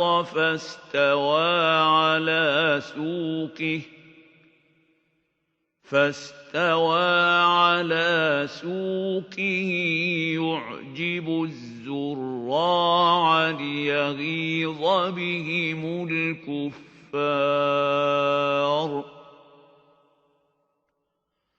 وعد الله الذين آمنوا وعملوا الصالحات منهم مغفرة وأجرا عظيما۔ 48/29۔ اس طرح آور ہو کر کسان کے دل کو خوش کرتی ہے اور ان لوگوں کو غصہ دلاتی ہے جو اس نظام کی صداقت کا انکار کرتے ہیں۔ یعنی جس شجر طیب نے اپنی افاقی رفتار سے دیر میں جا کر ثمر بار ہونا تھا، اس جماعت کے صحیح و عمل سے وہ دیکھتے ہی دیکھتے بارآور ہو گیا۔ جب انسانی دست و بازو کی یہ رفاقت ساتھ نہ رہی تو وہ درخت پھر اپنی معمولی رفتار سے بڑھنے پھلنے اور پھلنے لگا۔ باقی رہی وہ جماعت جس نے اس زمانے میں اس شجر طیب کے ثمر شیریں سے اس طرح جھولیاں بھر لی تھیں، تو اس کی یہ خوشحالی اس نظام سے پیوستگی کا نتیجہ تھی۔ جب اس نے اس نظام کو چھوڑ دیا تو اس نظام کے ثمرات سے بھی محروم ہو گئی۔ اس کے متعلق سورہ ابراہیم کی اس آیت کے تسلسل میں، جسے اوپر درج کیا گیا ہے، قرآن مجید نے کہا ہے، يثبت الله الذين آمنوا بالقول الثابت في الحياة الدنيا وفي الآخرة ويضل الله الظالمين وَيَفْعَلُ اللَّهُ مَا يَشَاءُ۔ 14/27 اللہ جماعت مومنین کی دنیا اور آخرت میں جو جڑیں مضبوط کرتا ہے، اس نظریہ زندگی کی روح سے ایسا کرتا ہے جو خود محکم اور مضبوط ہے۔ جب تک وہ اس کے ساتھ پیوست رہتی ہے، ثابت اور مستحکم رہتی ہے۔ جب اس کا ساتھ چھوڑ دیتی ہے، تباہ اور برباد ہو جاتی ہے۔ یہ سب کچھ خدا کے قانون مشیت کے مطابق ہوتا ہے۔ وہ نہ کسی کو یوں ہی ثبات و قرار عطا کرتا ہے، نہ بلا سبب کسی کی جڑیں اکھیڑتا ہے۔ جس قسم کا نظام کوئی قوم اختیار کر لیتی ہے، اس قسم کا اس کا انجام ہوتا ہے۔ اسلام نہ کبھی ناکام ثابت ہوا ہے، نہ ناکام ثابت ہوگا۔ اس کے علاوہ ہر نظام آخر الامر ناکام رہے گا۔ والعصر، زمانہ کی تاریخ اس حقیقت پر شاہد ہے کہ ان الانسان لفی خسر، انسان اپنے خود ساختہ نظام ہائے حیات پر چلنے سے ہمیشہ نقصان میں رہے گا۔ الا الذین آمنوا وعملوا الصالحات، کامیاب وہ جماعت رہے گی جو نظام خداوندی کی صداقت پر یقین رکھے اور اپنے اعمال صالحہ سے اس کی ثمرباری کی رفتار کو تیز کر دے۔ لیکن یہ ہنگامی پروگرام نہیں کہ کسی ایک زمانے میں اس پر عمل پیرا ہو کر وہ قوم ہمیشہ ہمیشہ کے لیے کامیاب و کامران رہے، خواہ بعد میں اس نظام کو چھوڑ ہی کیوں نہ دے۔ بالکل نہیں۔ وَتَوَاصَوْا بِالْحَقِّ وَتَوَاصَوْا بِالصَّبْرِ 103/1-3۔ اس کے لیے ضروری ہوگا کہ اس جماعت کے افراد ایک دوسرے کو اس نظام حق و صداقت کی تلقین کرتے رہیں اور اس پر ثابت قدمی سے قائم رہنے کی تاکید کریں۔ جب تک مسلمان اس پروگرام پر عمل پیرا رہے، قوانین خداوندی کے نتائج حسنہ نے ان کی جھولیاں بھر دیں۔ جب انہوں نے ان کا ساتھ چھوڑ دیا تو ان کے ثمرات سے محروم ہو گئے، اور اس کے بعد وہ قوانین اپنی سابقہ رفتار سے آگے چلتے گئے اور چلے جا رہے ہیں۔ یہ ہے سلیم مختصر الفاظ میں اس سوال کا جواب کہ اسلام آگے چلا ہے یا نہیں۔ کہو تمہارا کیا خیال ہے، اسلام آگے چلا ہے یا نہیں؟ والسلام، پرویز، جنوری 1960۔